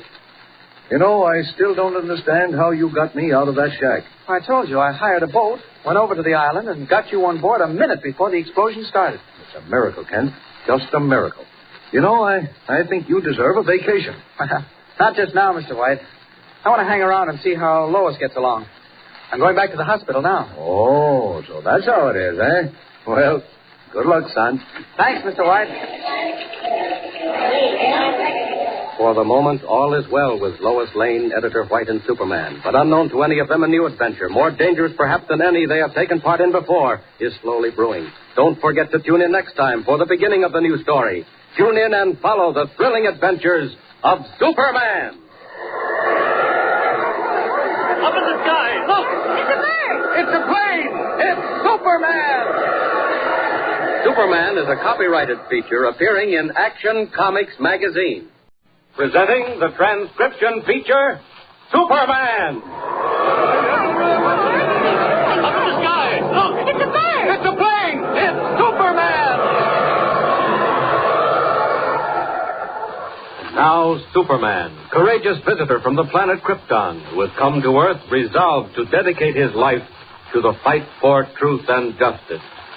Superman, who can bend steel in his bare hands, race a speeding bullet to its target, and who mingles with ordinary men disguised as Clark Kent, a mild-mannered reporter for the Daily Planet newspaper. As our story opens today, we find Clark Kent and Lois Lane, the Daily Planet star woman reporter, on their way to cover the opening day celebration of the Happy Land Amusement Park, a gay, newly constructed playland on the outskirts of Metropolis. To Clark Kent, accustomed to exciting adventures, it seems like a mild assignment. But Lois Lane has more than just a casual interest in Happy Land Amusement Park. She explains her interest to Kent as they drive along. Let's listen. I want to give Happy Land all the publicity we can, Mr. Kent. Light it up so that every person in Metropolis will want to visit the new amusement park. You haven't a financial interest in it, have you, Miss Lane? No, but I have a personal interest in Nancy Baudet. Nancy Baudet? Who's she? She owns Happy Land. I've known her a great many years, and I'd move heaven and earth to help her. Uh-huh. She's only a youngster, just turned 19, and she needs help badly. Don't you think running an amusement park is rather a big order for a 19-year-old girl? Oh, it's a very big order. That's why I want to help her as much as I can. You see, her father built Happy Land. It was his dream of a lifetime to own a big amusement park. A dream, unfortunately, that never became a reality. Why, what do you mean? It's been built, hasn't it? Isn't it having its grand opening today? Yes, but Nancy's father, Colonel Baudet, died 6 weeks ago. Oh, that's too bad. Yes, it was a terrible blow for Nancy, and she wanted to give Happy Land up, but I convinced her that her father had wanted her to carry on. She's been brave about it, but success in an amusement park requires more than bravery. It needs what we can give it, publicity. Well, don't worry about that. There's a parade through the town, isn't there? Yes, with floats, and animals, clowns, and a calliope. Nancy's leading the parade in a special carriage drawn by 6 white horses. Well, with that sort of a send-off, there's no reason why Happy Land shouldn't be a success. Oh, I hope so. Of course, it has competition. Another amusement park? Well, not exactly. It's more of a carnival. In fact, it's called Carnival Town. A man named Martin runs it. Midway Martin. Uh-huh. And Nancy's been telling me that he... Oh, here we are. Drive right through the gate. You can park alongside that car. Say, this is quite a place. Yeah. Carousels, Ferris wheels, games of chance. Hey, look at that roller coaster. Oh, it's a mile high. Sure, that's the main feature of the amusement park. It's called the Sky Chaser. Boy, I wouldn't ride on that for $100. Why not? Don't you like thrills? I don't like roller coasters. Oh, look. See the parade forming over there? Look at the elephants and the clowns. Oh, yeah. And that silver carriage is the one Nancy's riding in. Gee, aren't those the most beautiful white horses you've ever seen? Oh, that's swell. High-spirited, too. Nancy's probably over in that tent. Their temporary headquarters until she can get around to building an office. Come on, I'll introduce you to her. All right. Hey, everything looks so new and bright. I'm going for a ride on that Sky Chaser one of these days. The pleasure's all yours. I'll stick to the carousel. The answer, Midway Martin, is no. And it will always be no. I wouldn't be too sure, Miss Baudet. Well, I am sure. Now, if you don't mind, get off my property. What's Martin want? I'm a man of few words, Miss Baudet. But when I say something, I generally mean it. There ain't room in this town for 2 amusement parks. Then you can move out. Oh, no, that's not the way I figure it. I'm ready to pay $15,000 cash for Happy Land. That's a fair price. I'm not interested. Now get out before I have you thrown out. Good girl. You won't have me thrown out, Miss Baudet. A last chance. Do you want the $15,000? I said get out. Okay, sister. But you'll be sorry. This place won't last a week if I have anything to do with it. Happy Land, huh? You won't be so happy by the time I get through. He's coming out of the tent. Oh, I could wring his neck. Mean-looking cuss, isn't he? I'm glad Nancy told him a thing or two. Come on, she's alone now. Hello, Nancy. I couldn't help overhearing your conversation with Midway Martin and... Oh, darling, you're crying. Oh, I can't go through with it, Lois. I just can't. Now, don't be silly. Do you mean to say you'd let a man like Midway Martin upset all your plans? It's not Martin alone. It's everything. Oh, I'm ready to scream. Well, don't, because it might frighten Mr. Kent. Nancy, this is Clark Kent, one of the Daily Planet's bright young reporters. How do you do, Miss Baudet? I'm sorry to have you find me like this, Mr. Kent, but everything seemed to pile up at once, and then they have Midway Martin barge in. Well, what does he want, Nancy? Happy Land for $15,000. He raised it from his original offer of 10. I suppose he thinks Happy Land is too much competition for his carnival town. Has he threatened you before, Miss Baudet? I mean, the way he did a few minutes ago? I don't remember any threats, Mr. Kent. Well, he said Happy Land wouldn't last a week if he had anything to do with it. Oh, he was just talking. Don't put silly ideas into Nancy's head. What if Martin did make threats? After we get done splashing the Happy Land amusement park across the front page of the Daily Planet, well, he won't have a single customer at his old carnival town. You're sweet, Lois. All right. Dry your eyes. Powder your nose. When does the parade start? Any minute now. May I ride in the carriage with you, Nancy? Give me a better picture of the crowds lining the streets, huh? Of course. Well, what about you, Mr. Kent? No, I think I'll just wander around and gather material for my story. Miss Lane can handle the parade angle.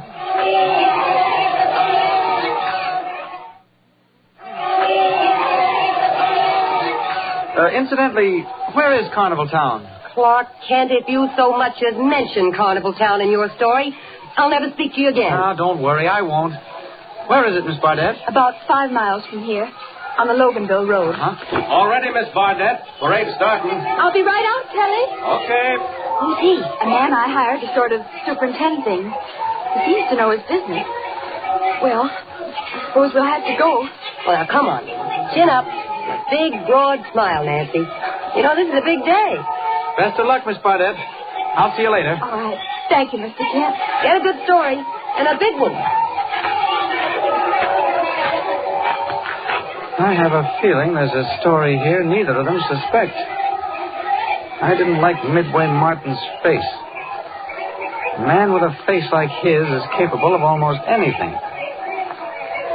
I think I'll just take a little ride over to Carnival Town and have a little talk with him.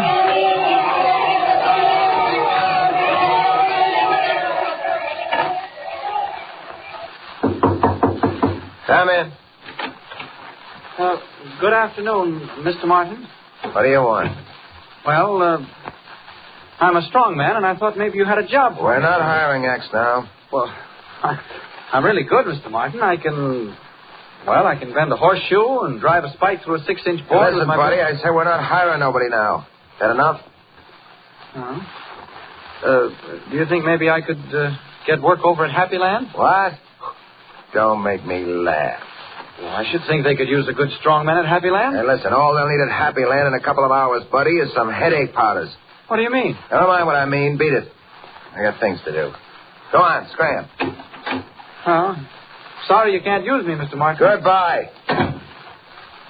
Now, what did he mean by saying that all they'll need at Happy Land in a couple of hours will be headache powders? Something's brewing. Yeah, but what? Maybe I'd better get back to the parade and keep an eye on Lois and Nancy Bardette.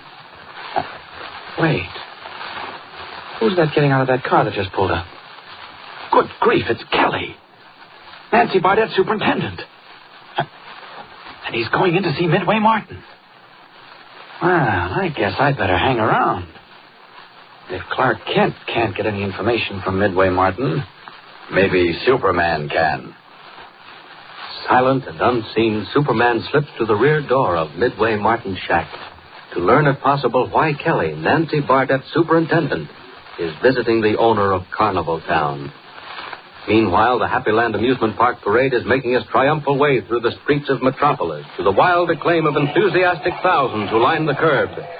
In the silver carriage leading the parade, Nancy Bardette beams as she holds the reins that guide the 6 beautifully groomed white horses.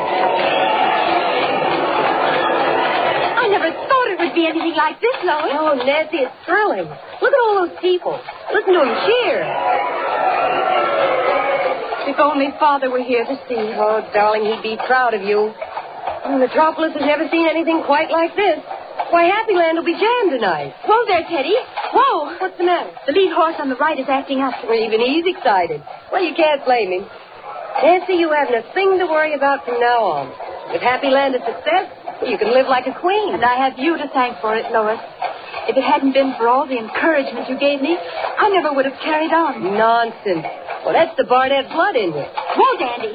Whoa, Prince. Steady. It's the noise of the crowd. Frightening them. Whoa, Prince. Steady. Nancy, can you hold them? I don't know. They're all acting strange. Steady. Oh, don't you think we better stop? Whoa, Dandy. Whoa. Nancy, they're bolting. Lois, I can't hold them. Jump, Nancy, jump. No, we're going too fast. You'll be killed. Hold on, Lois. They're wild. Running away. The carriage is shaking, swaying from side to side. What can we do, Nancy? The rain staff, the horses are heading for Maple Street where the bridge is being repaired. They'll go right through. We'll be killed. No. That can't happen. It's Nancy, the right front wheel. It's loose. It's coming off.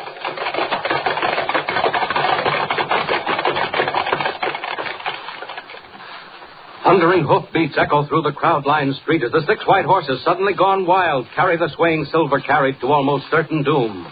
while the thousands of people who only a moment ago were cheering wildly look on aghast. What will the two fear-stricken girls do to avoid serious injury or even sudden death? What will be the outcome with Superman 5 miles away, all unconscious of what is happening? Tune in the next thrilling installment of the transcription feature, Superman. Up in the sky, look! It's a bird! It's a plane! It's Superman! Superman is a copyrighted feature appearing in Action Comics magazine.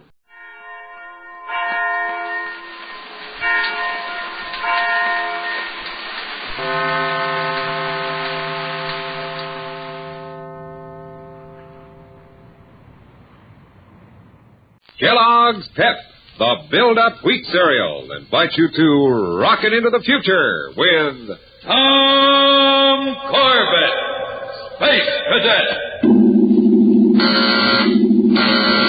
Stand by to raise shift. Blast off. -5, 4, 3, 2, 1, 0.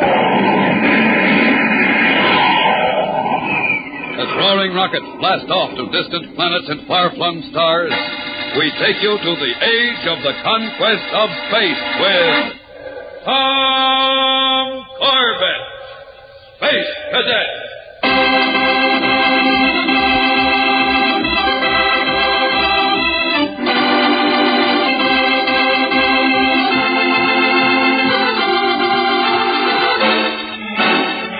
Blasting into deep space to the planet Terra in the star system of Alpha Centauri, the Space Cadets have made a startling discovery. A satellite of Terra that is composed of 3/4 solid copper. Now, as the converted space freighter Annie Jones rests on the precious moon, Tom, Roger, and Astro wait with rising excitement for their commanding officer, Major Connell, to brief them on the most gigantic project ever attempted by man, transporting an entire satellite from one star system to another. Major Connell's been in contact with Space Academy for the past 4 days, Tom. Talking with every big-shot astrophysicist they have. Yeah, I know, Roger. Finding this copper satellite is one of the big discoveries of space. Yeah, I wonder what a thing like this is worth, Tom. Well, I don't know, Astro, but it was enough to make Thurston and Lewis almost commit murder to keep the discovery to themselves. They should have known Major Connell wouldn't let man nor beast take over his ship. You're blasted right, Manning, and I won't allow a space-brained cadet to neglect a prisoner in my custody. Who's on prisoner to tail this watch? Well, I am, sir. I might have known. Cadet Manning. One of the first things an officer of the Solar Guard learns is to take care of the needs of his men and his prisoners before himself. Did you know that? Yes, sir. I was just going to... Then get below and see that Thurston has his rations. And to make sure that you remember in the future, give him yours. Give him mine? Yes, Manning, yours. Maybe you'll think better on an empty stomach. Yes, sir. And all of you report to me on the control deck in 10 minutes for briefing. That's all. Blast that character anyhow. Doesn't he ever give a guy a break? You're lucky he didn't give you 10 demerits, Roger. But now I have to go without a meal. Oh, that's all right, Roger, old boy. You can live off the fat of your head.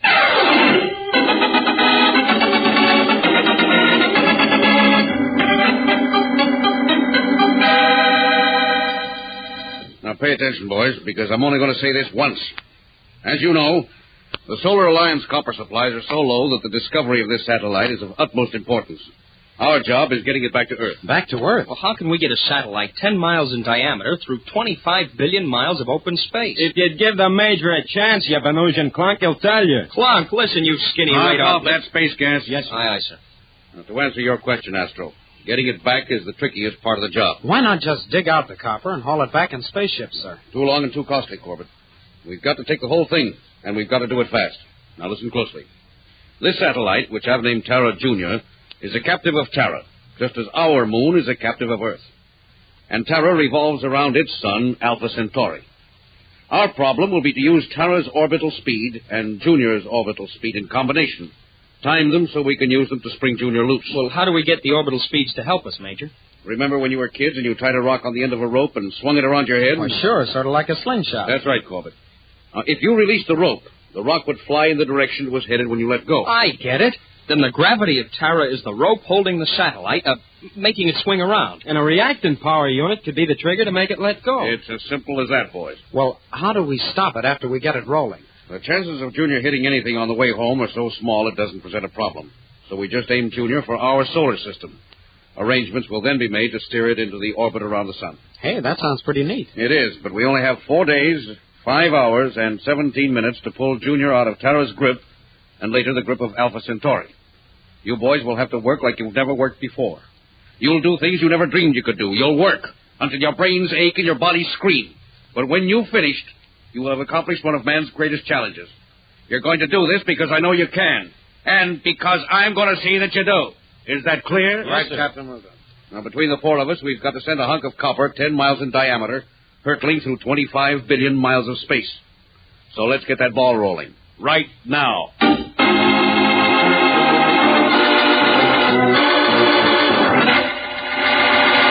We'll return to the exciting adventures of Tom Corbett, Space Cadet, in just a moment. So stand by. Tom Corbett says, eat Kellogg's Pep. Roger Manning says, eat Kellogg's Pep. Astro says, eat Kellogg's Pep.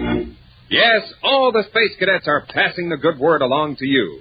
Eat Pep and taste that swell whole wheat and malt flavor. Eat Pep and get those essential vitamins B1 and D. Eat the cereal that gives you build-up food values for strong bones and tough muscles. Here's Astro to tell you in a special interview just why Kellogg's Pep is so important to the Space Cadets. Spaceman, when Reveille sounds at Space Academy, things start happening mighty fast. The cadets are on the go every minute right up till taps. Plenty of Kellogg's Pep first thing in the morning helps give us the food power we need to travel at full space speed. Now, those vitamins are important, too. But most of all, that swell flavor is so downright good, it's just a plain pleasure to eat every bowl full of Kellogg's Pep. Right, Astro. And every smart spaceman will take your tip about tomorrow morning. We'll all start our day the spaceman's way with a man-sized bowl full of Kellogg's Pep. P-E-P. Pep.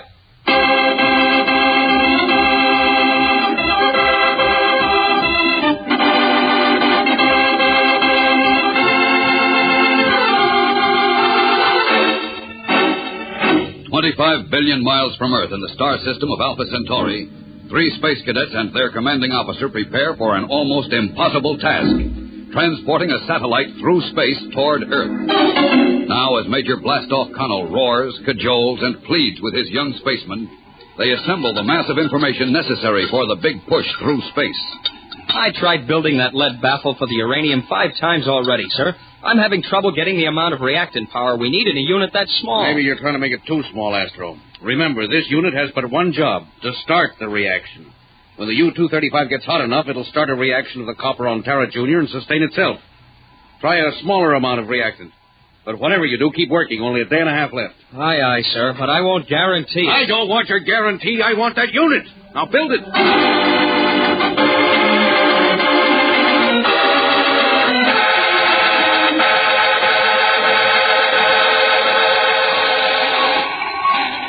There you are, Skipper. All set. An electronic fuse that'll set off the reactant mass for initial escape velocity. And it's delivered a day ahead of time. Good work, Manning. Excellent. It's nothing, Skipper. Now I want to see how smart you really are. Huh? I want a communications unit we can plant on Terra Junior that'll send out a constant signal as long as it's in transit back to Earth. In one day? Impossible, Skipper. Cadet Manning, I didn't ask for your opinion. I asked for a signal unit. But one day, sir, I can't. I know I can't. Roger. Now, look, did I ever tell you that I think you have one of the finest brains for electronics I've ever known? Thank you, sir. And come to think of it, I might be able to duplicate that new transmitter and then use some of that stuff Astro's got for power. That's more like it. Get to it.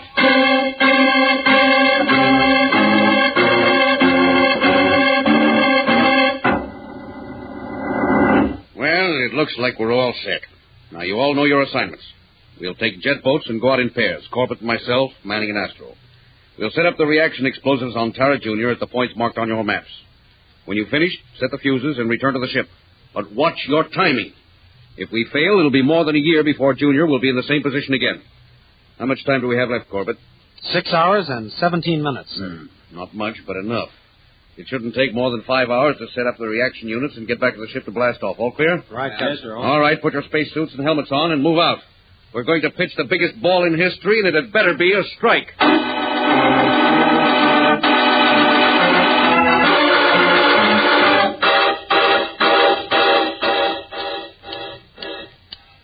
Give me the fuses, Roger. The reactor's all set. Here, Astro.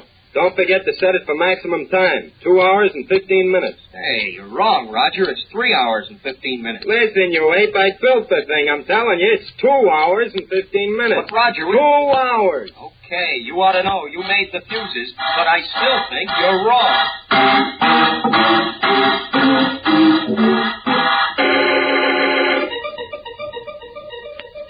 What's the time, Corbett? Terra Jr. gets a big jolt in exactly 1 hour and 40 seconds from now, sir. Fine. That gives me just enough time to notify Space Academy to get set to start receiving Terra Jr.'s radio signal. You know what to do? Well, I don't have to do anything, sir. Roger spliced in all the fuse circuits to this clock. In 1 hour and 10 seconds, she goes off automatically. Good. Anything done with electronics and timed properly is better than manual operation. Less chance of human error.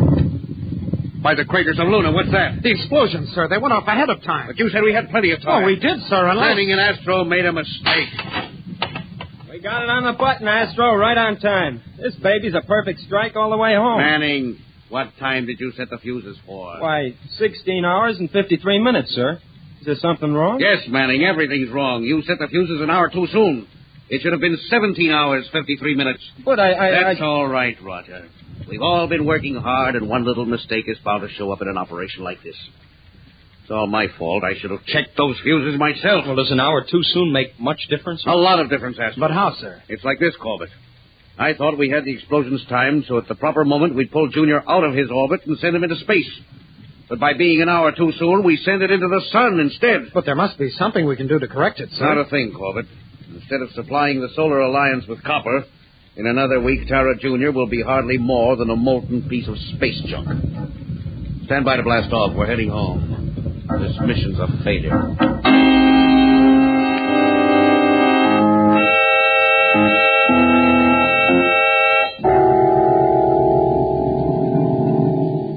Honest, Astro, I've never been more miserable in my life. Don't let it get you down, Roger. The Major said it was a mistake anyone could make, and besides... But have you seen the way he just talks to us these past 3 days? No yelling or blasting our ears off, no demerits, nothing. He just stays in his quarters. Yeah, I know what you mean. I'd rather have him blowing his jets than the way he is now. Tom must feel pretty rotten, too. I haven't seen much of him either. Yeah, he's doing nothing but working. I don't think he's slept since we left. That's all my fault. I'm nothing but a big mouth with an asteroid for a head. Hey, where are you going? I almost forgot. I got to give our prisoner a meal. The way I feel now, I'd like to shove it down his throat.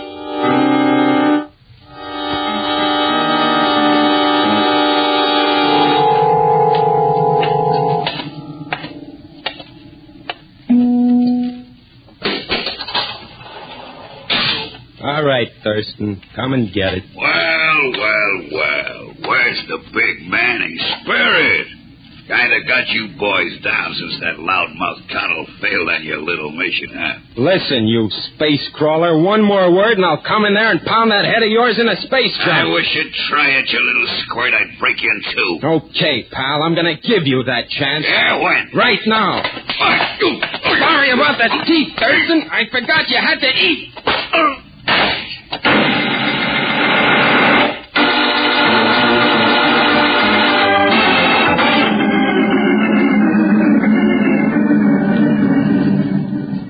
It's a beautiful job of calculation, Corbett, but it's too risky. I've already talked to Roger and Astro, sir, and we'd like to volunteer to try it. That's right, sir. I'd like another chance at Terra Jr. Oh, you would, huh, Manning? What happened to you? Was that a black eye you've got? No, sir. I just bumped my head on the radar scope. Now, about Terra Jr., It's worth a try, isn't it, sir? Tom's idea sounds pretty good to me. It is, but go over it again, Corbett. Junior is falling into its sun at a speed of 22 miles a second right now. But we could land on it in a jet boat, set up more nuclear explosions to blast her out of the sun's grip and on her way to Earth. We wouldn't get as much speed as before, but we'd still save the copper. Now, let's see. We could get back to Terra in 3 days and prepare the reactants and fuses on the way. We might be able to do it, Corbett. Why is the time figured so close, Tom? It has to be, Astro. We know the pull of the sun is so much, and the power of the jet boat is so much. When the sun's pull becomes greater than the escape speed of the jet boat, well, you just keep going into the sun. It'd take at least 3 men to set up the explosions in the amount of time we have, just 2 hours. Well, one of us will have to stay behind. Hey, not me. I'm going. All right. Now, we'll draw numbers. 1, 2, 3, and 4. The man who draws number 4 stays. Well, fair enough, sir. Wait, I'll write them on some slips of paper. Okay, you pick, Astro. Number 2, I go. Roger. Number 1, I go. Tom? Number 4, I stay. That leaves me to go with Astro and Roger. But, sir, Never mind the buts. Manning, get me a course back to Tara Jr. Astro, stand by the power deck for course change. Tom, stand by the control deck. We're going back and snatch a hot copper filling right out of the Sun Star's teeth.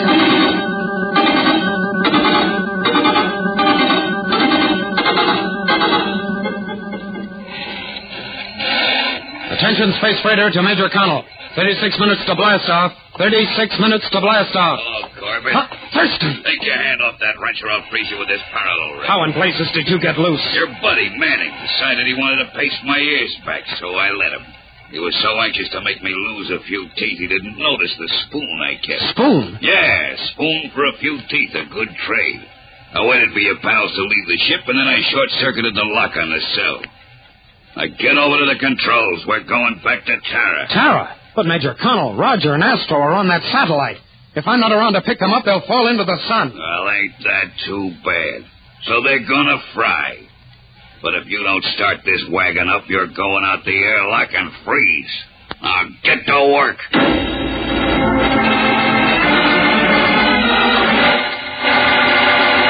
We'll return to the exciting adventures of Tom Corbett, Space Cadet, in just a moment. So stand by. Say, Spaceman, how are you coming with your collection of Space Cadet picture cutouts?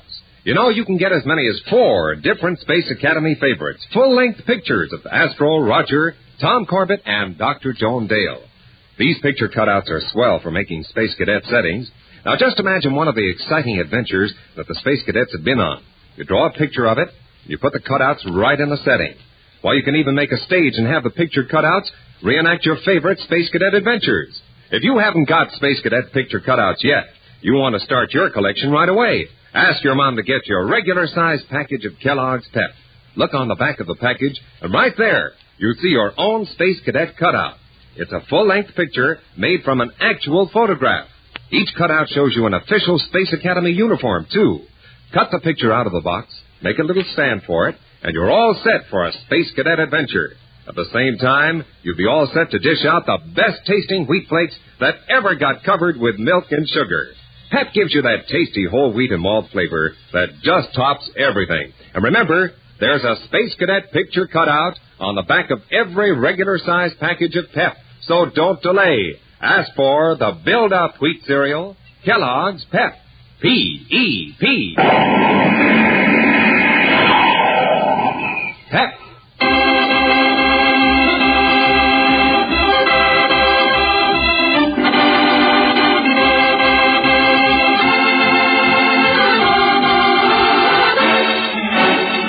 In a desperate attempt to save the copper satellite from falling into the sun, Roger, Astro, and Major Connell race against time to set up additional nuclear explosions to blast the priceless moon out of the deadly grip of Alpha Centauri. But they are unaware that Thurston has escaped from his cell and has forced Tom to fly the space freighter Annie Jones back to Tara. Keep this space wagon driving, Corbett. Open those rockets wide. Listen, Thurston, give the fellas a break.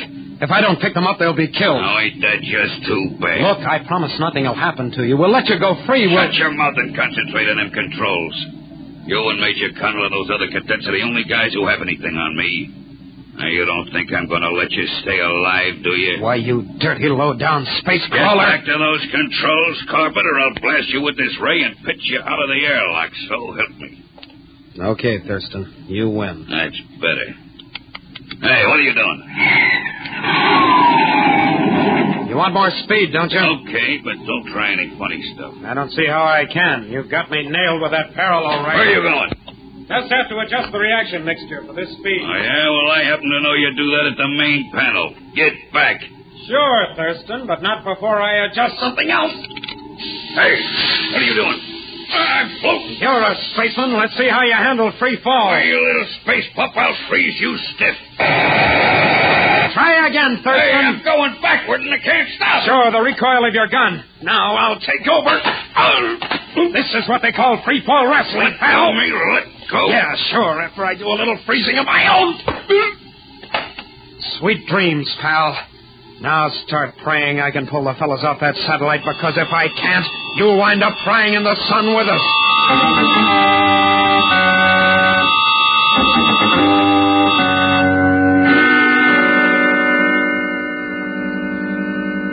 There's only one answer, boys. Thurston's escaped and taken over the ship. I can't think of any other reason Tom would abandon us like this. Guess you're right, sir. Boy, it's going to get pretty hot soon. Andy Jones to Major Connell. Come in, Major. Roger. Astro, can you hear me? Listen, sir, it's Tom. Look, there's the Annie Jones. It's headed this way. By the craters of Luna, he's coming back. Roger, Astro, someone come in. Connell to Annie Jones. Corbett, what happened? I haven't time to explain, sir. Blast off in your jet boat. I'll pick you up. No use, Tom. We've used all our power. Then stand by. I'm putting the Annie Jones on automatic and coming in for a landing. No, Corbett. There's nothing you can do. We're too far gone into the sun's pull. You'll never blast off again. I don't care if we all wind up cinders. I'm coming in.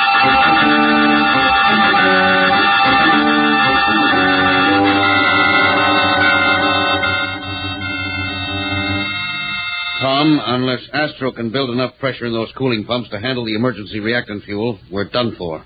We'll never get off this moon. Power deck to control deck. Come in, Astro. Almost ready, Major. Maximum pressure is 800. We're 778 now, sir. Very well, Astro. Let it build up to an even 800 and blast at my command. Manning? Here, sir. Are we all clear? All clear, sir. Stand by the control deck, Tom. And if you've ever twisted those dials, twist them now. Aye, sir. Pressure up to 791. Give us the works, Astro. 796. Stand by to fire all rockets. Make it good, you Venusian clock. 799, sir. 800. Fire all rockets!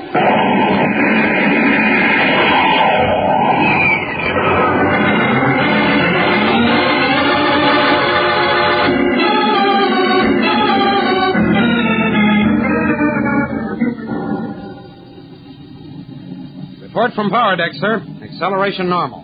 We're out of the sun's gravity field. And out of danger now. Corbett, you did a tremendous job. You're the one who got us off, sir. I just followed orders. All right, but the log will tell the whole story. And I might add, wipe out a number of those demerits. Thank you, sir. Major Connell. Major. Yes, Manning? I just took final observations on the copper satellite.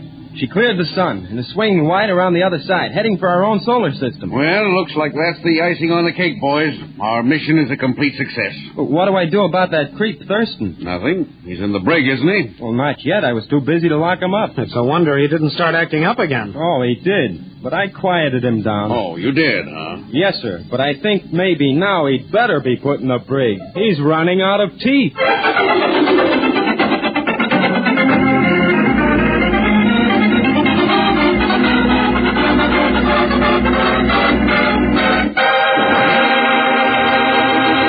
Don't miss the next action-packed adventure with Tom Corbett, Space Cadet, on Tuesday, when the crew of the Polaris returns to deep space to explore a newly discovered planet and finds themselves marooned with death. Tune in, same time, same station on Tuesday for the next thrilling interplanetary adventure with Tom Corbett, Space Cadet. Brought to you by Kellogg's Pep, the build-up wheat cereal.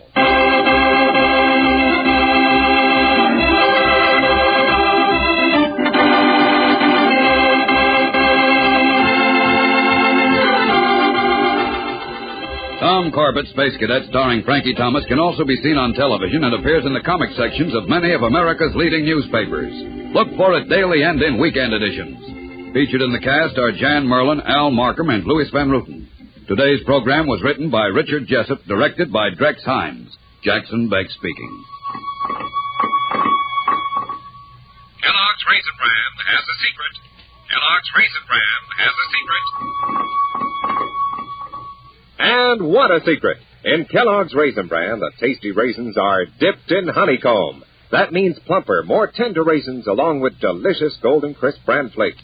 Both fruit and cereal all in one box. And no other raisin brand but Kellogg's gives you the tender goodness of raisins dipped in honeycomb. That's Kellogg's secret. So for your breakfast, make sure you get Kellogg's because... Kellogg's Raisin Bran has a secret.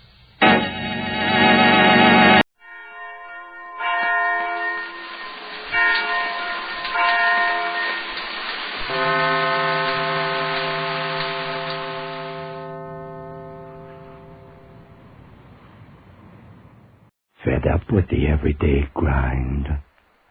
Tired out from the summer heat.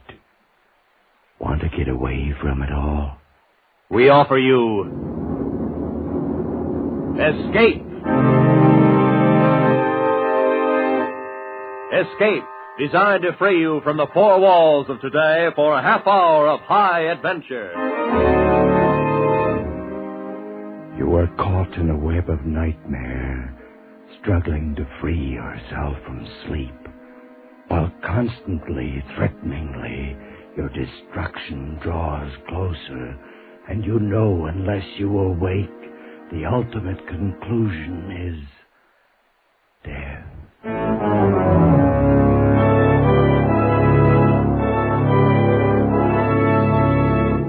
Tonight, we escape to 2200 A.D. and the fearsome picture of the last days of civilization, as H.G. Wells told it in his terrifying story, Dream of Armageddon.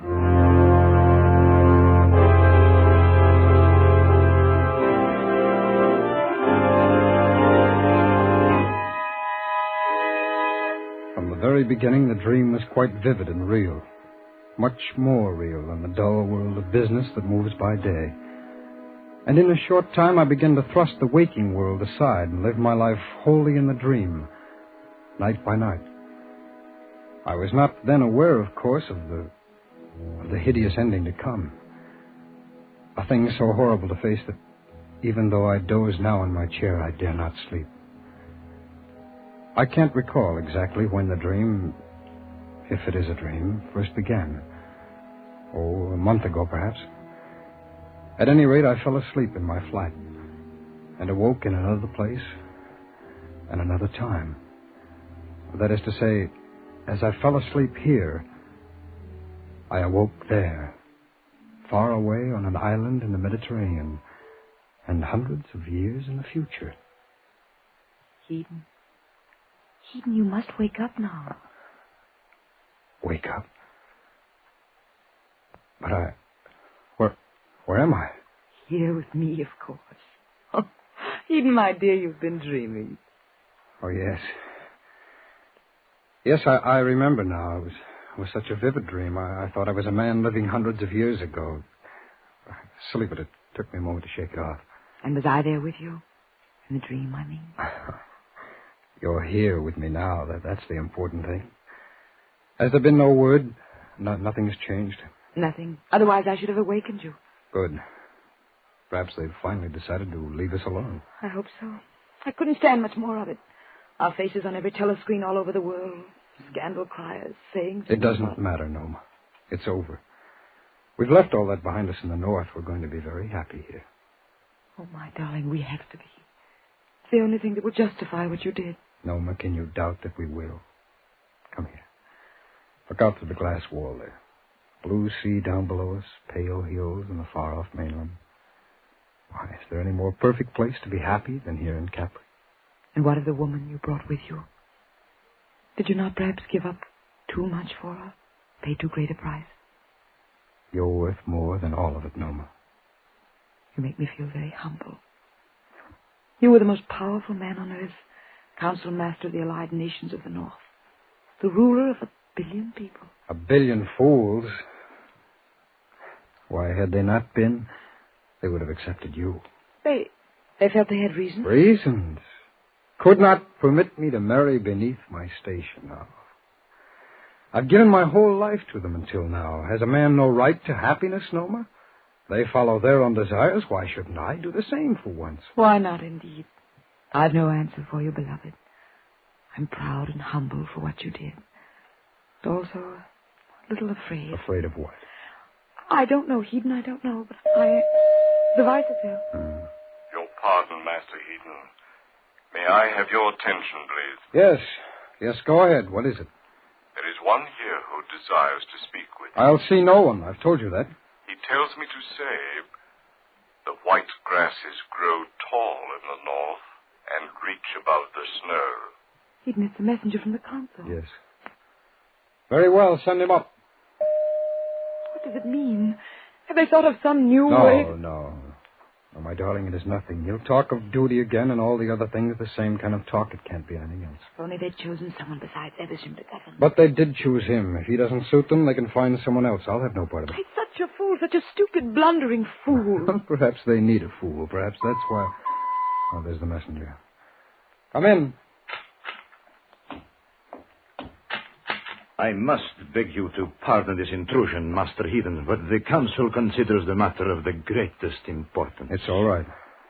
Now, what is it you wish? If we could speak alone, perhaps. I have no secrets from the lady. She knows everything. Now, what is it? I am empowered by the Council to ask you to return at once and take charge of the government again. Alone? Yes, that would be required, of course. Then the Council wastes my time and theirs. But there have been new developments. Evesham already has begun the moves we've always feared he would. Now, no one but you can stop this madness, this foolish ambition of his. And more is the pity, for I do not choose to do anything about it. You know what it means, of course. I know nothing of the affairs of government. I am a private citizen engaged in seeking happiness. Master Heathen, do you believe that one man can work out his fate apart and separate from the fate of all mankind? You may leave now. You may go back and tell the Council that I have no concern in their problems now or ever. Very well, Master Heathen. But if you should decide differently, decide quickly, for there is very little time. Oh, Heathen, is it true? Will it really come to that? Probably. The South and the East are not easily bluffed. But war. Loose in the world again for the first time in 100 years. War again. They don't know what it is. No, they don't. They've never seen it. Heathen, you can't let it happen. No, my darling, I've made a choice, and it's final. If it comes to war and the whole world falls in ruins, then I'll live on in the ruins. But I'll live there with you. That's final. Heathen, I'm afraid.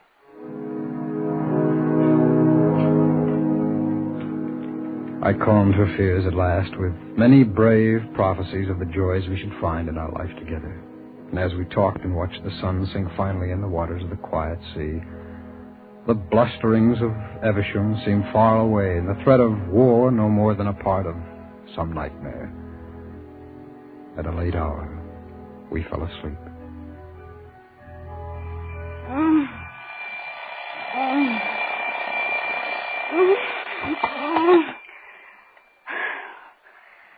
Henry.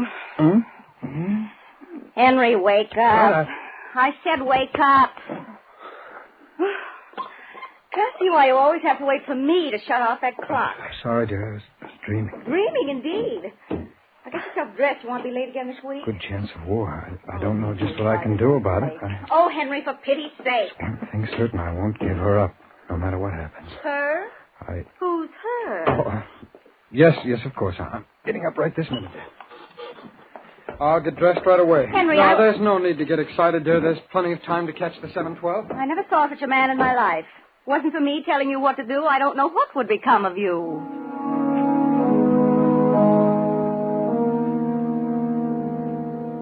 All that day at my office, I kept thinking about the dream. It was hard to remember that it had been a dream. It had been so real as everyday things going on around me. Perhaps even more real. Certainly more desirable. For, as you may have guessed, my daily life held little of interest.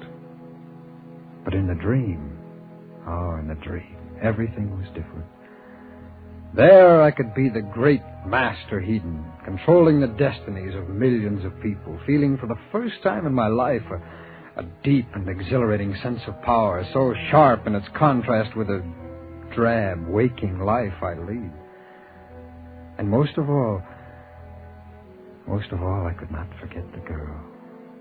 The way she looked. The glorious way that she...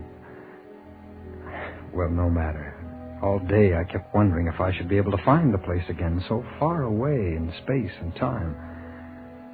Too long delayed, the night came at last, and I went to bed hopefully. But nothing happened. There was no dream. For 3 nights there was no dream, and I grew frantic with worry, with longing for her. And then came the fourth night. Careful, darling. Watch where you're going. You almost fell over those rocks. I'm sorry. I guess I was thinking of something else. Yes, for 3 days now. You haven't been yourself at all. Well, there are so many things to think about. It's all right, Eden. I've known you were thinking of it constantly, even though you've not mentioned it. There's nothing new, is there? What? I mean, well, have you had any word that you've kept from me? Thought it best to? Something of that sort? No, Eden, no. I've had no word from the North. Oh. No one here has. Yet everyone seems to sense it. There's a fever in the air, tenseness. So they could smell something. The smell of war, perhaps. There'll be no war. Once Evesham knows his bluff's been called, he'll back down. You know him better than that. You count on that blind luck of his to see him through.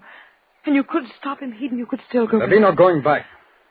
How can we hope to find happiness for ourselves if millions die because of us? If it should start, it can't last long. People in the world today have no idea what war is. When they find out, they'll have no part of it. When they find out, it'll be too late. There'll be blood on the ground then, and hate and vengeance. And there can be no stopping it. Then why should not... Well, then the fools shouldn't... They shouldn't start it then. But they are fools. You said yourself... What? Look. Oh, planes. Some special pleasure flight from the north, I suppose. Eden, they don't look like transport. They're not built the same. No. They're like pictures of the right. old... Those are warplanes. Those are bombers. It's begun already. No, but it's part of the bluff, and the dangerous part. Those planes have been stored away for 100 years. I knew of them, of course. All the council did, but I never thought I'd see them in the air. I fear it's a wrong, terrible thing we've done. And I'm afraid. But it would be a lie, my beloved, if I said I was sorry.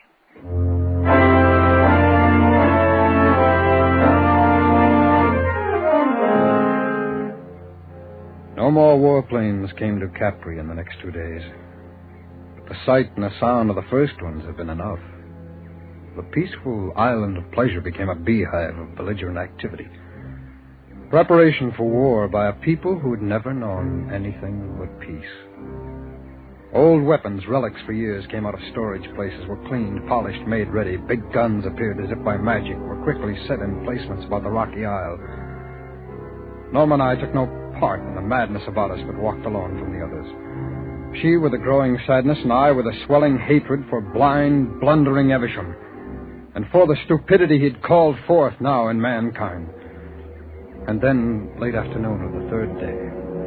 But why? Why do they act as if they might come here, Eden? If there were a war, it could never reach to Capri. Who knows why they act or what they think? There's no reasoning in them. They're like sheep, anxious to get their throats cut and have it over with. It was all so beautiful, Eden. Oh, Norma, it still is. All this has nothing to do with us. We've turned our backs on it. What they do now is their own concern. This can't touch us. So terrible to think about it. Eden, look. The planes have come back. Yes. Coming over the hills there. He's still playing the same old game. Oh, how long can that blundering Evesham hope to... Norma, these are not the same ones.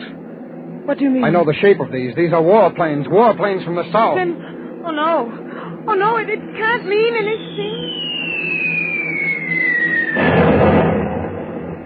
Was that what they call a bomb? That's what they call war. Eden, I want to see it. All its horror and idiocy. I want to see it. Not too close to the window, Norma. Look, down there by the edge of the water. Where the little pavilion was, Eden. Nothing but broken rocks and smoke drifting up. Yes, that's where the first bomb went. But why should they wish to destroy a little summer pavilion? An accident. They were trying there for the docks. We swam there every morning. Do you remember how clear and how clean the water was? There must be blood in it now. Norma, there's no good in that kind of thinking. This is what they chose. Now they've got it. I couldn't have known it would be like this. Perhaps not, but that can't be helped now. It's too late now for them ever to turn back. How could they ever? Eden,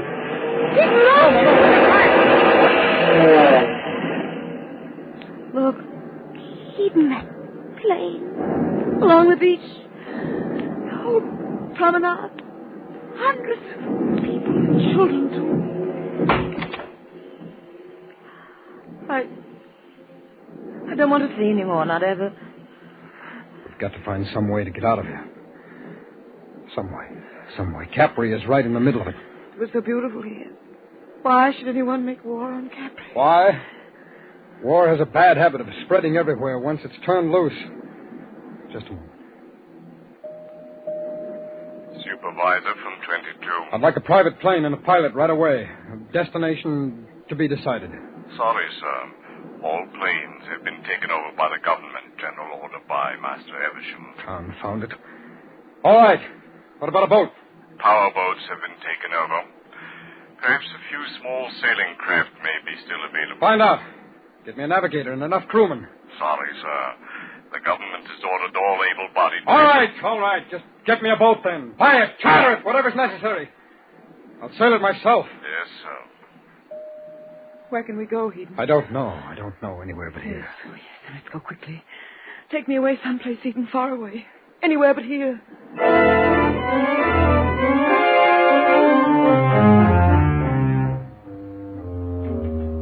Then flight.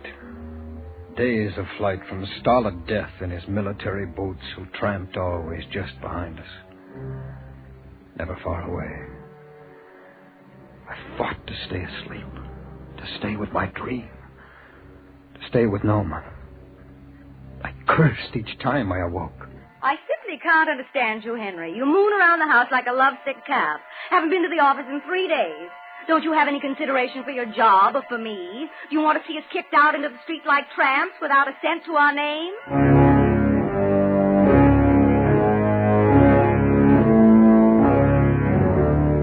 My waking life became the vague movement of shadow figures of which I remember nothing now. But my life in the dream was very real. Oh, yes, very real. No. I've just come from there. You cannot go through the pass. Why can't we? It is impossible. You must go back to the coast quickly. Eden, can't you explain to her we must find some place to buy food? We had nothing to eat for 2 days. No, lady. There is no food here. Everyone is starving. Pestilence has broken out. Pestilence? Horrible plague. Came suddenly. Already, people of 2 villages are lying dead in the gutters. Spreading very quickly. Come, Noma. Let's go back to the boat. We tried first to land somewhere along the southern shore of the Mediterranean. We found it everywhere the same. In some places, the people were dying of disease and starvation. In others, they were dying of bleeding burns from the flame of war. But always, they would die. Eden, everywhere we go, we find dead. Dead bodies. More and more all the time. What's happening? Has the whole world gone mad? Is the whole world dying? Back again to the north and a landing on the peninsula. Then pushing our way overland, trying to find some haven in a world intent on smashing itself to bloody fragments. Fleeing from the idiot fury around us and being blocked at every turn. You cannot go there. You must turn back immediately. Why? Why must we turn back when there's no place left to go back to? Back where? That I cannot tell you. But if you go farther, you will die. They have used poison gas, and the area is contaminated over hundreds of miles. I've seen people die from it. It is not a pretty sight. Yes, everywhere. Of course, if you would like to stay here, I'm sure we can take care of that pretty little throat of yours. Yes, indeed, we can. There were no real battle lines as yet. No armies. The thing had come too fast. But everywhere roving bands fought, plundered, killed one another. Sometimes not even knowing if they were killing friend or foe. And always overhead were the planes, humming like hawks, killing anything that moved. Eden, do you think he sees us? Not sure, Noma. Don't move. Don't move. He's heading toward us, all right. Eden, we can't just lie Don't here. move, Noma. By heaven, I think it is us. Look. Where? That old woman walking on the road. Doesn't she know?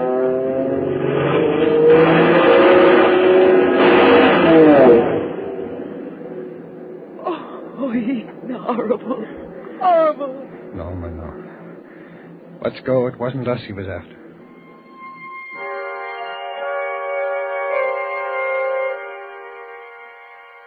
And so, for love and for reason, on and on, day after day, we fled from the monster stupidity of war, till at last we could flee no farther.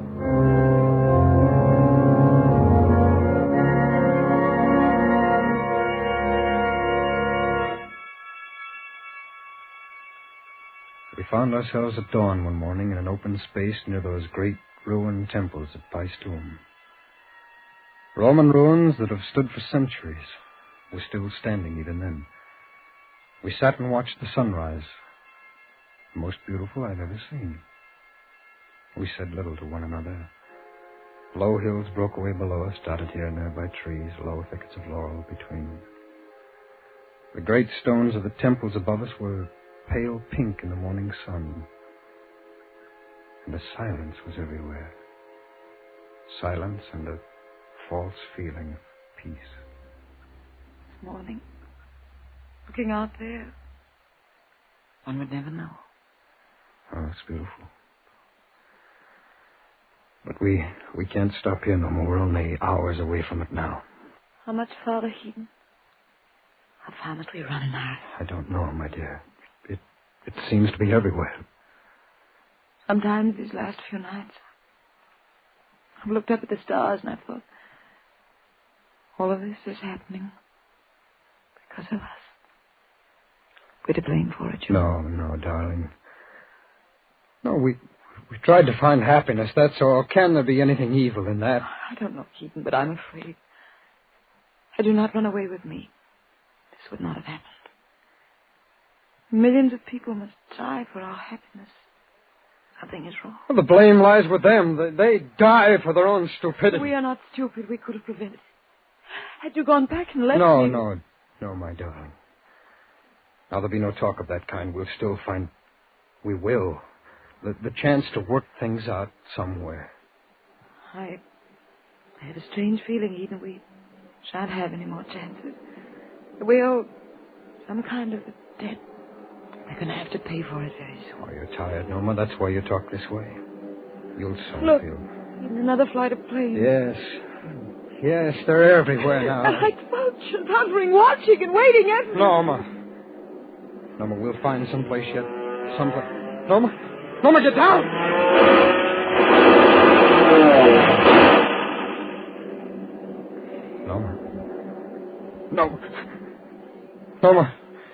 Norma, you all right? Eden, I love her. Norma!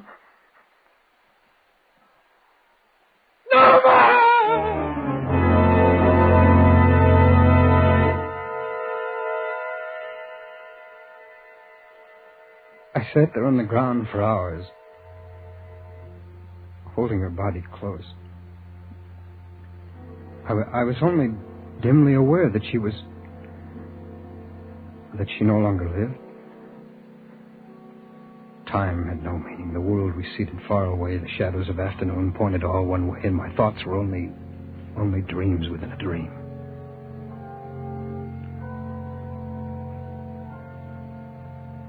I must have stared at them for several minutes, not realizing who they were, watching them approach through the bushes. Before they came within yards, before it struck me suddenly, those uniforms. They were soldiers of the South and the East.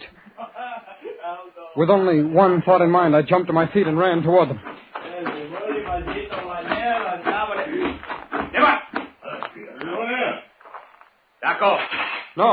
No, it's all right. It's all right. You don't need those guns. I mean no harm. You see, I only wanted you not to come here. It's my wife. She's dead. There's no one else here. No, put away the bayonet. There's no need for it. You can take your men around the other... Now, what are you going to do? No! Oh,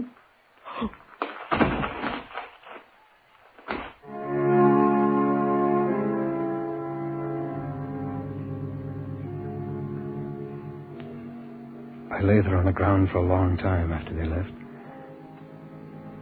At first I tried to crawl back to her, but I couldn't. Then later I was unconscious.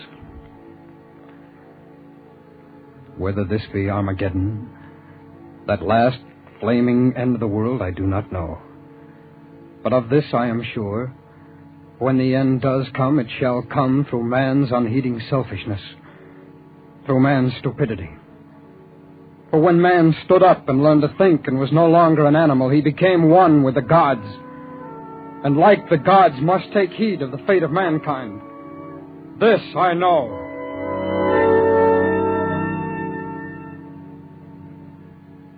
Always before I had longed desperately to escape into the dream. But now with equal desperation I fear to do so. For Heden's world is dying now, shuddering in the last great convulsions of its death agony. Over the whole great landscape of earth lie the rotting, disfigured bodies of the dead. And the sad sun gleams with a pale and ghastly light through the smothering curtain formed by the hideous fumes of war. The moans of the half-dead swell up from the plains of earth, fill the vast emptiness of the heavens, and go unanswered. Starvation, pestilence, war, and death. The whole world is dying.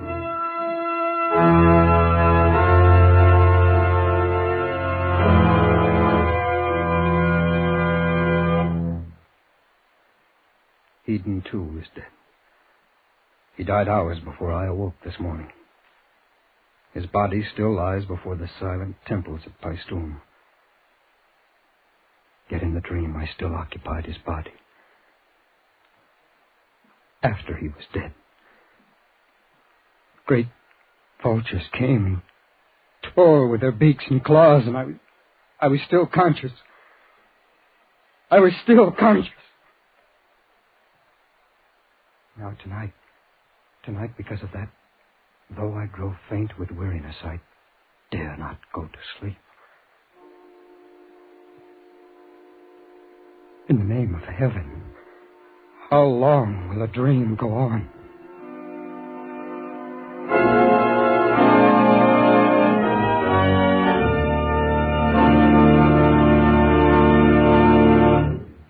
Escape is produced and directed by Norman MacDonald. Tonight we have brought you Dream of Armageddon by H.G. Wells, adapted for radio by Les Crutchfield, with editorial supervision by John Dunkel. Featured in tonight's story were Stacey Harris and Betty Lou Gerson, with Charlotte Lawrence, Jack Prussian, Eric Rolfe, and John Daner. Special music by Ivan Ditmars. Next week. You are standing in the light of an arc lamp by the cathedral in Mexico City, looking at a dead body lying at your feet, and a great fear comes over you as you wonder if you are a haunted man.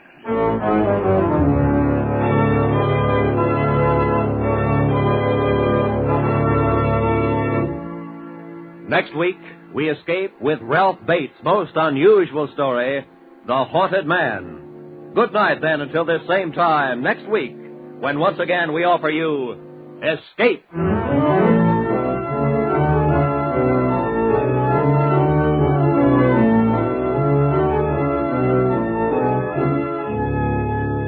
Roy Rowan speaking. This is CBS, the Columbia Broadcasting System.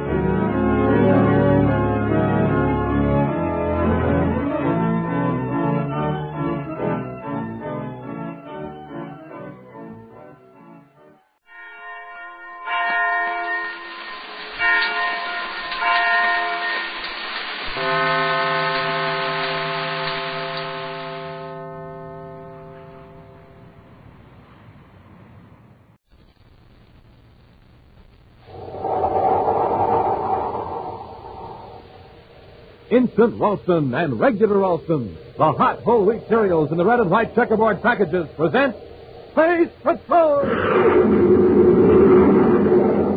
High adventure in the wild, vast reaches of space. Missions of daring in the name of interplanetary justice. Travel into the future with Buzz Corey, Commander-in-Chief of the Space Patrol. In today's transcribed Space Patrol adventure, Buzz and Happy are in their spacesuits on Saturn's moon number 5. Cautiously, they make their way toward a criminal who has already made one attempt upon their lives. Smoking rockets, what was that? Space grenades. Well, if you hadn't pulled me down, we'd have got some chunks of rock right through our suits. We can't back out now. Let's go. Yes, sir. Hold it, Corey. I'll get you this time.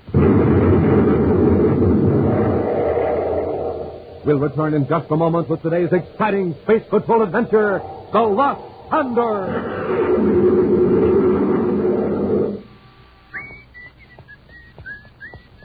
Hey there, Space Patroller. Hold up a minute. What's all the rush? Oh, hi, Captain Tito. I'm in a hurry to get to the grocer's. I bet you I know why. You're after more of those swell interplanetary space coins I hear jingling right there in your own pocket. Yes, sir. Are they ever neat? Fun to swap and save. Got almost a whole set and I want lots more. So long, Captain Tito. Gotta blast off fast. Space Patrollers, how about you? Have you started building up your own space coin collection? You get a space coin inside of every new package of hot Ralston. And say, have you started powering up with a good hot breakfast these cold mornings? A good hot breakfast. That means a bowlful or two of good hot Ralston, instant or regular. The hot whole wheat energy cereals that give you important vitamins and minerals in every spoonful. And taste out of this world, too. Yes, there's just no other cereal that gives you so much power, yet tastes so good. So, Space Patrollers, you blast off fast for your grocer. Get yourself some good hot Ralston, instant or regular. And look for the new packages with a picture of Commander Corey or Cadet Happy on the outside and with the neat interplanetary space coin on the inside. Start building up your own space coin collection right away and start powering up with good hot Ralston today.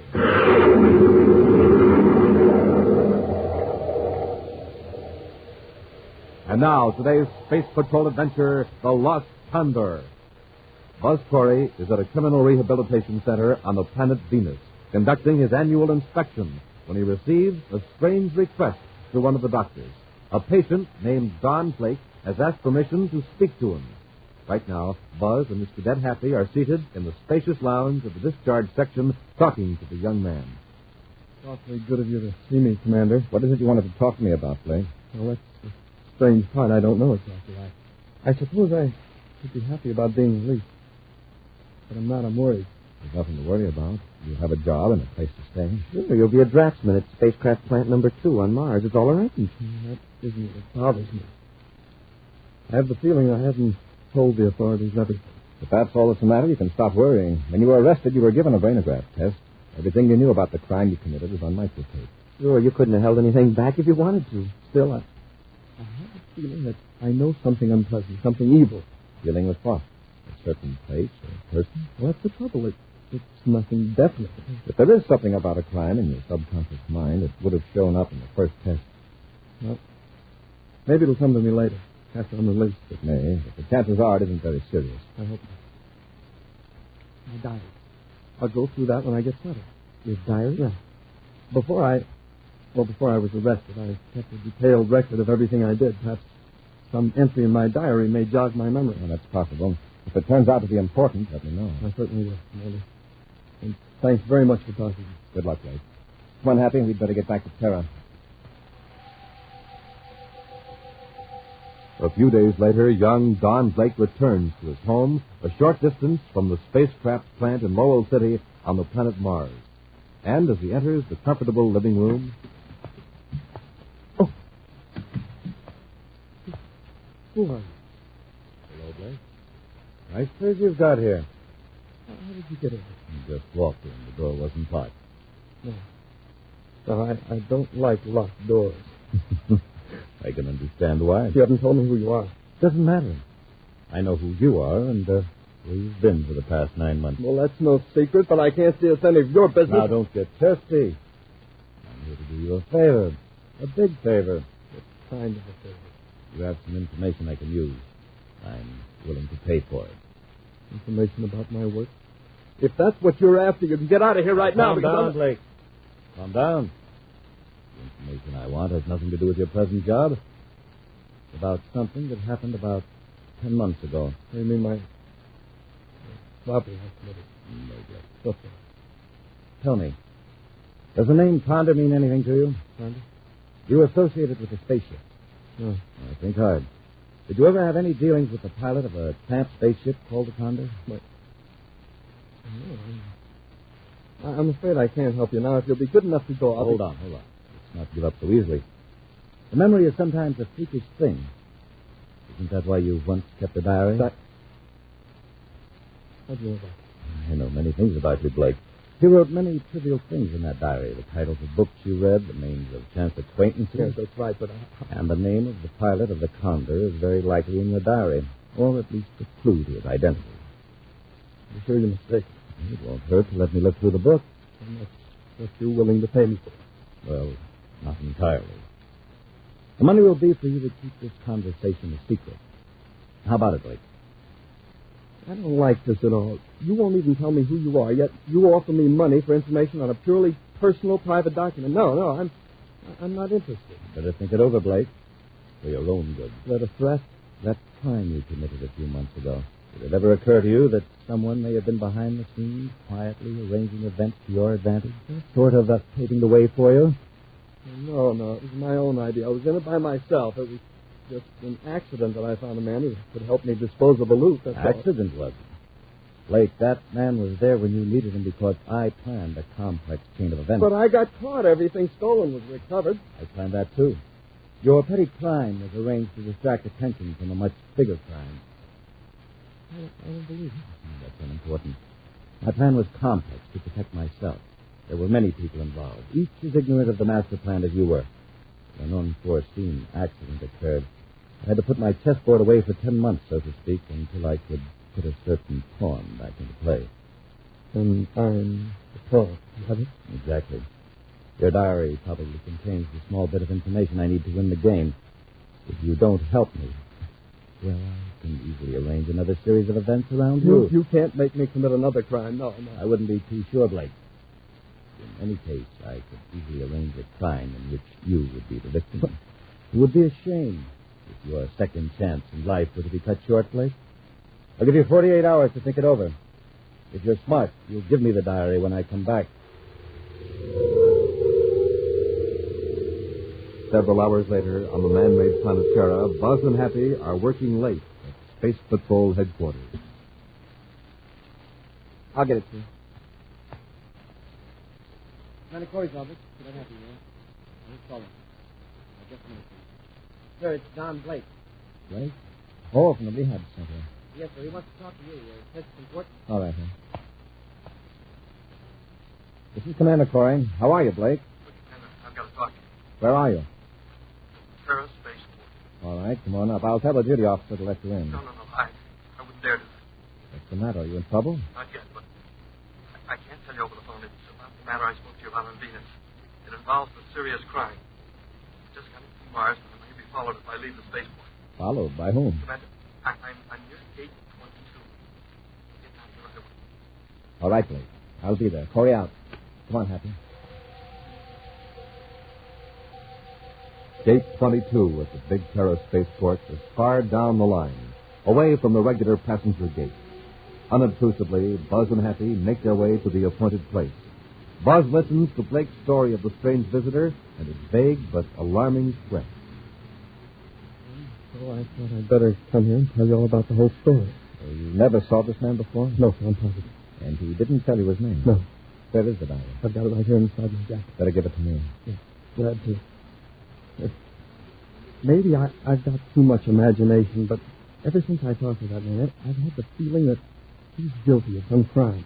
A crime I helped to commit. Don't draw any conclusions until we get all the facts. Happy. Yes, sir? See that Mr. Blake gets back safely to Mars. Put him aboard the next passenger ship out of Terra. Commander, you're not going to send me back to Mars. You'll be guarded. When that fellow shows up for his appointment, we'll nab him. Now go along with you, Happy. All right, Commander. Don't move any of you. It's him. That's the man. You're very foolish to try this, Blake. Now, Commander, give me that diary. Why should you be interested in this man's diary? Quit stalling. Don't make any move toward your weapons. If I'm forced to use this blaster, it'll attract attention. Others might be hurt.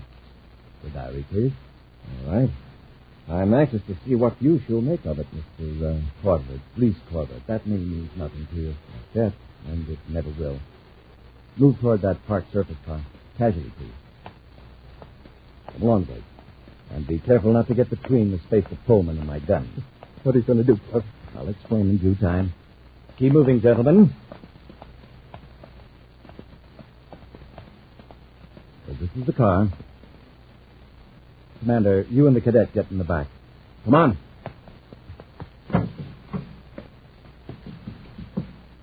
You'll drive, Blake. I'll keep our friends covered.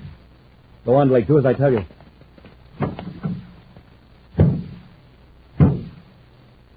All right. Now, the slightest move from either of you, and you'll find out what a blast gun does at close range.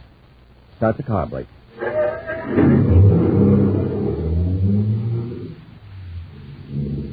Drive through the gate, slowly, just as though we were driving out to the ship.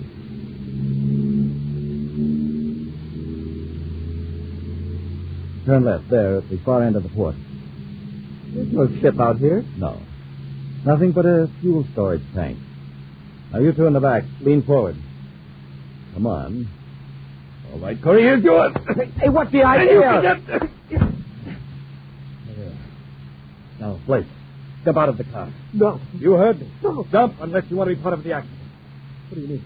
Get out. I'll follow as soon as I head the car right for that fuel tank. Now, get out!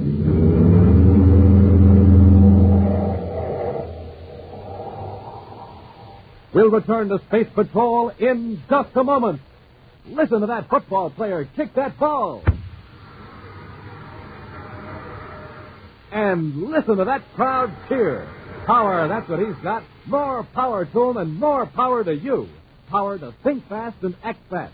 And you get it from a power breakfast with the swell-tasting whole wheat power cereal, Good Hot Roastin', instant or regular.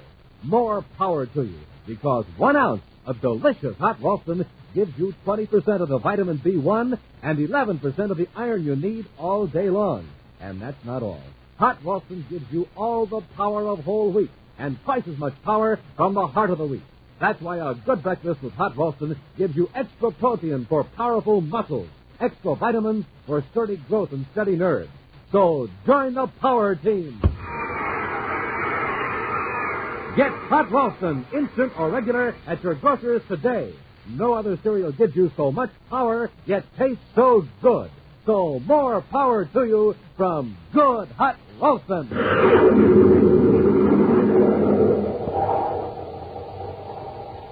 And now back to our Space Patrol adventure, the Lost Condor. For a reason he is not fully divulged, the man calling himself Least Corbett is after a diary belonging to Don Blake, a young man recently released from a criminal rehabilitation center. While Buzz and Appy were talking to Blake in a dimly lit portion of the spaceport, Reese Corbett appeared and, drawing a blast gun, took the diary and then forced the three men into a surface car. After knocking out Buzz and Happy with the butt of his gun, Corbett ordered Blake to jump from the moving car. Then Corbett leaped out, leaving Buzz and Happy in the car, which is now roaring across the spaceport toward a fuel storage tank. Dazed from a vicious blow, Cadet Happy raises his head. Oh, my head. Look at rocket. Who's driving? Hey, Commander, we're headed right for a fuel tank. Grab the wheel, Happy.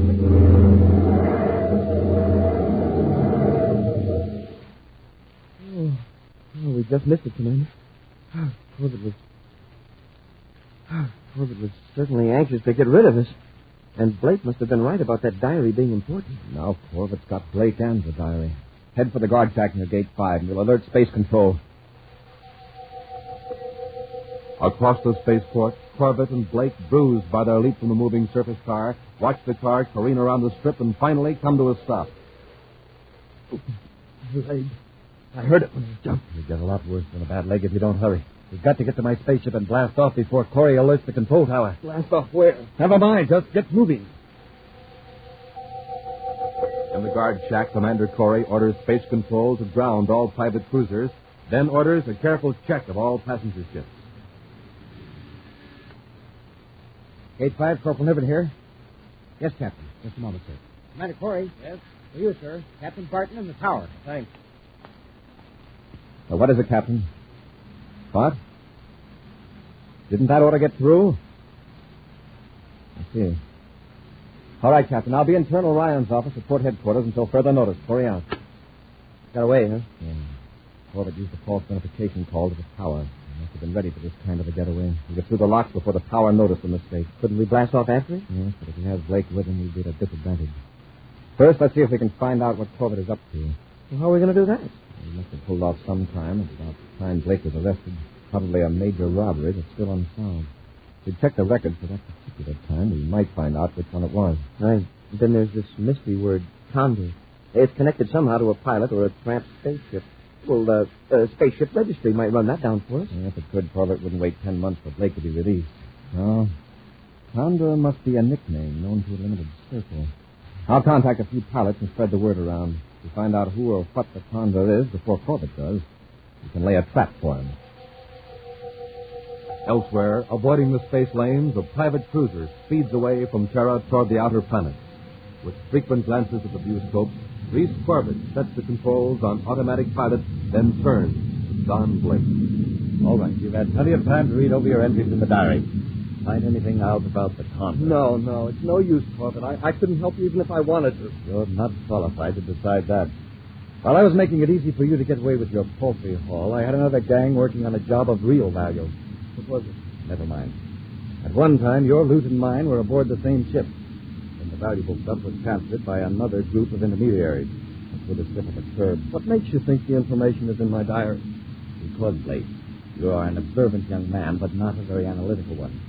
You collect facts, but you don't source them. Your mind is like a sheet of old-fashioned fly paper. It catches everything that touches it, but digests nothing. That's why I selected you above 100 others. And now read your diary aloud. When you come to the right entry, I'll recognize it. Go on. Start with the entry for...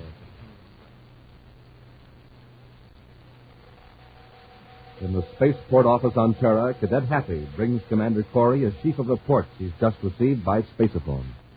Here it is, sir. List of crimes that occurred during the period you mentioned. Thanks, Captain. I put a check mark on this one, sir. 1 million space credits stolen from other planet's bank. Nothing recovered to date. All suspects arrested so far have been released as having no knowledge of the crime. It's pretty hot, doesn't it? Yes, Hap, it does. And it all ties in with the information I have on the Condor. Got a lead, Hap. One of our men got hold of a commercial pilot who could talk. You found out what the Condor is? Yes. It was an old tramp spaceship. No one has seen or heard of it for several months. It's owned by an old-time pilot named Stubby Sykes. Did he disappear with the ship? No, he's now working as a mechanic. Mechanic? Where? You'll find out when you get to the Jupiter City spaceport. Let's go. Hours later, the Terra 5 lands at Jupiter City spaceport, and Buzz and Happy go immediately to a rambling structure bearing the sign Repair Shop Number 6. A foreman points toward a short, stocky, middle-aged man engaged in straightening a section of rocket engine housing. Excuse me, are you Stubby Sykes? Yep. Could I talk to you a minute? Sure. Glad of a chance to rest. Swinging hammers, heavy work. It must be. I'm Commander Corey of the Space Patrol. This is Cadet Happy. Hello, Mr. Sykes. Howdy. Won't shake hands. Pretty busy. Say, isn't there an easier way to straighten that metal, Mr. Sykes? I mean, with a machine instead of a hammer? Son, there's 3 ways of doing the job. Easy way, hard way, and right way. I'm doing it the right way. I guess I got to. I guess you did. Mr. Sykes, I'd like to ask you a few questions. Fire rockets? Did you ever own a spaceship called the Condor? Did you, Mr. Sykes? Yeah. Boy, what happened to it? Ship can't last forever, Commander. You know that. Yes, but what happened to the Condor? It's an old ship. Done its work and had its day. Cracked up. Smashed, so now I'm a mechanic. That answer your question? Pardon me. When did this happen? 10 months ago, more or less. Where? On Saturn's 5th moon. Controls wouldn't work. Tried to land to make repairs. Kind of cracked up. I finally hailed a small lunar cruiser. With a real smart aleck pilot. He was lucky I didn't toss him through his own nose port with the cracks he made about the Condor. I'm sorry about your ship, Mr. Sykes. Oh, was any of the cargo salvaged? Cargo? Wasn't the junk. Not even the payload. A few 100 pounds of processed food and a few cases of tools. Nobody bothered going after it. Record's still there. Mr. Sykes, would you help me find the Condor? Well, right now I'm on overtime. Got to get this job done today. How about tomorrow morning? All right. Tomorrow morning. Fine.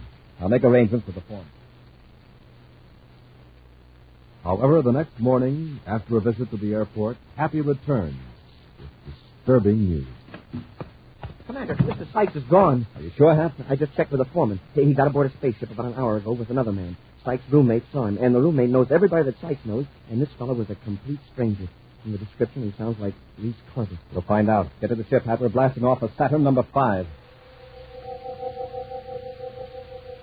A private space cruiser flies low over the craggy surface of Saturn's fifth moon.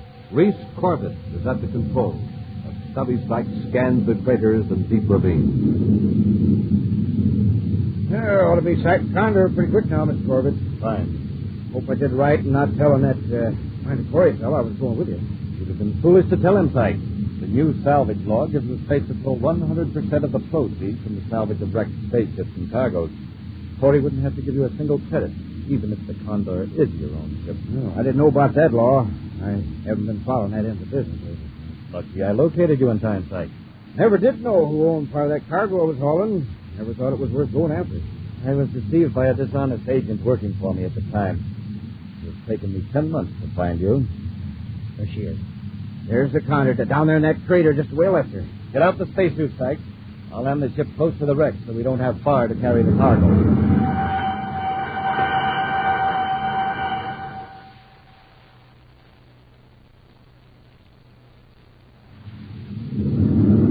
Near as I can tell at this distance, Commander, they're decelerating. It must be preparing to land. You're right, sir. They sighted the Condor. The wreck shows up in the viewscope way up in the corner. Grid 9-8. Yes, I see it. Now the trick is to land close to them without giving them a chance to blast off. You can come in low and keep the sun behind us. Yeah, they won't be able to hear our rockets as long as there isn't any atmosphere. Be sure your suit spaceophone is set to our secret frequency. We may have to use the regular frequency to talk to them, but I don't want them picking us up till we're ready.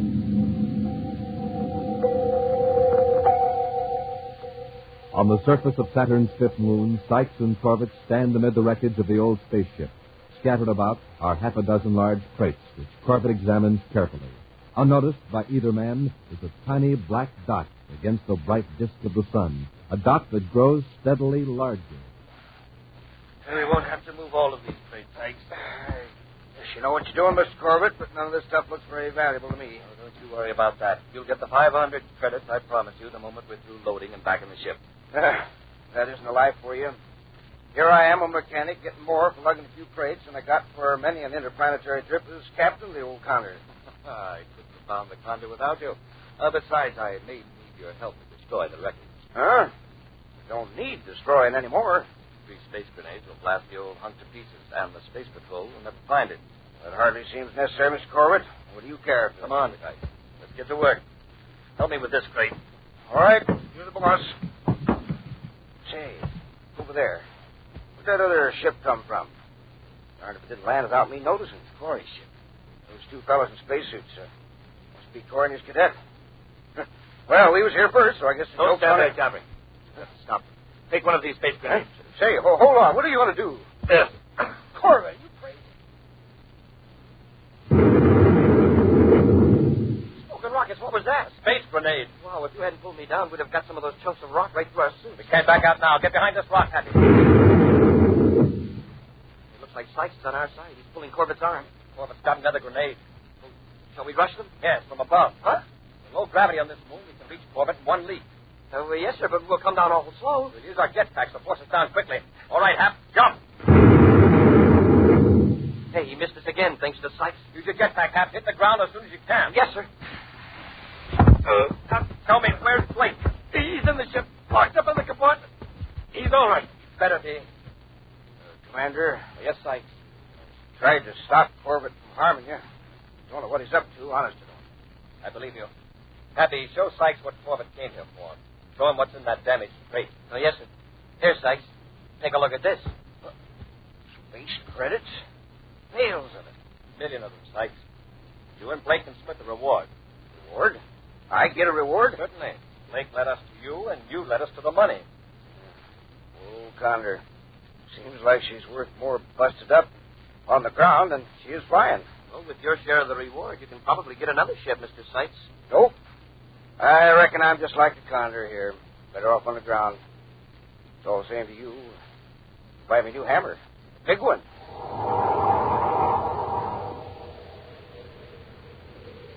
An action preview of next week's exciting Space Patrol adventure in just a moment. Hi, Space Patrollers. Commander Corey here. Space Patroller Kevin Rogers here. Space Patroller Rogers and I are just finishing up the most important meal of the day. Yes, sir. Just had a power breakfast. And a power breakfast always means a big bowlful or two of good hot Ralston. Instant Ralston or regular Ralston. Those wonderful hot whole wheat energy cereals that give you twice as many body-building elements from the... Heart of the wheat. Right.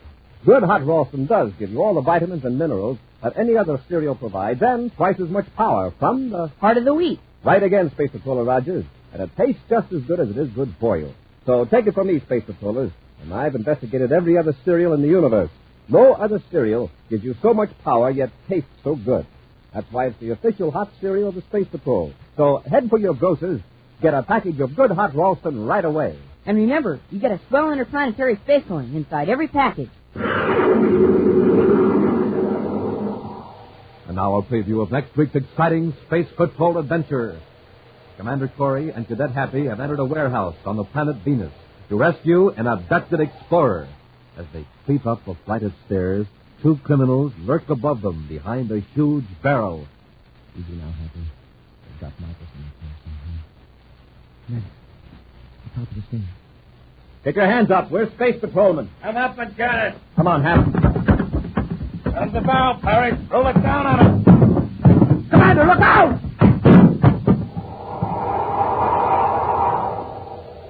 Be sure to join us again next week for the thrilling story, The Venus-Tulania Mystery, when Instant Ralston and Regular Ralston again present Space Patrol! Space Patrol, created by Mike Moser, starring Ed Kemmer as Commander Corey and Lynn Osborne as Cadet Happy, was written by Lou Houston, produced and directed by Larry Robertson, executive producer Mike Devery. Other players were Ken Mayer, Norman Jolly, Stephen Robertson, and Joe Cranston. Dick Tufeld speaking. Now, don't forget to tune in next Saturday and every Saturday when Instant Ralston and Regular Ralston again present Space Patrol!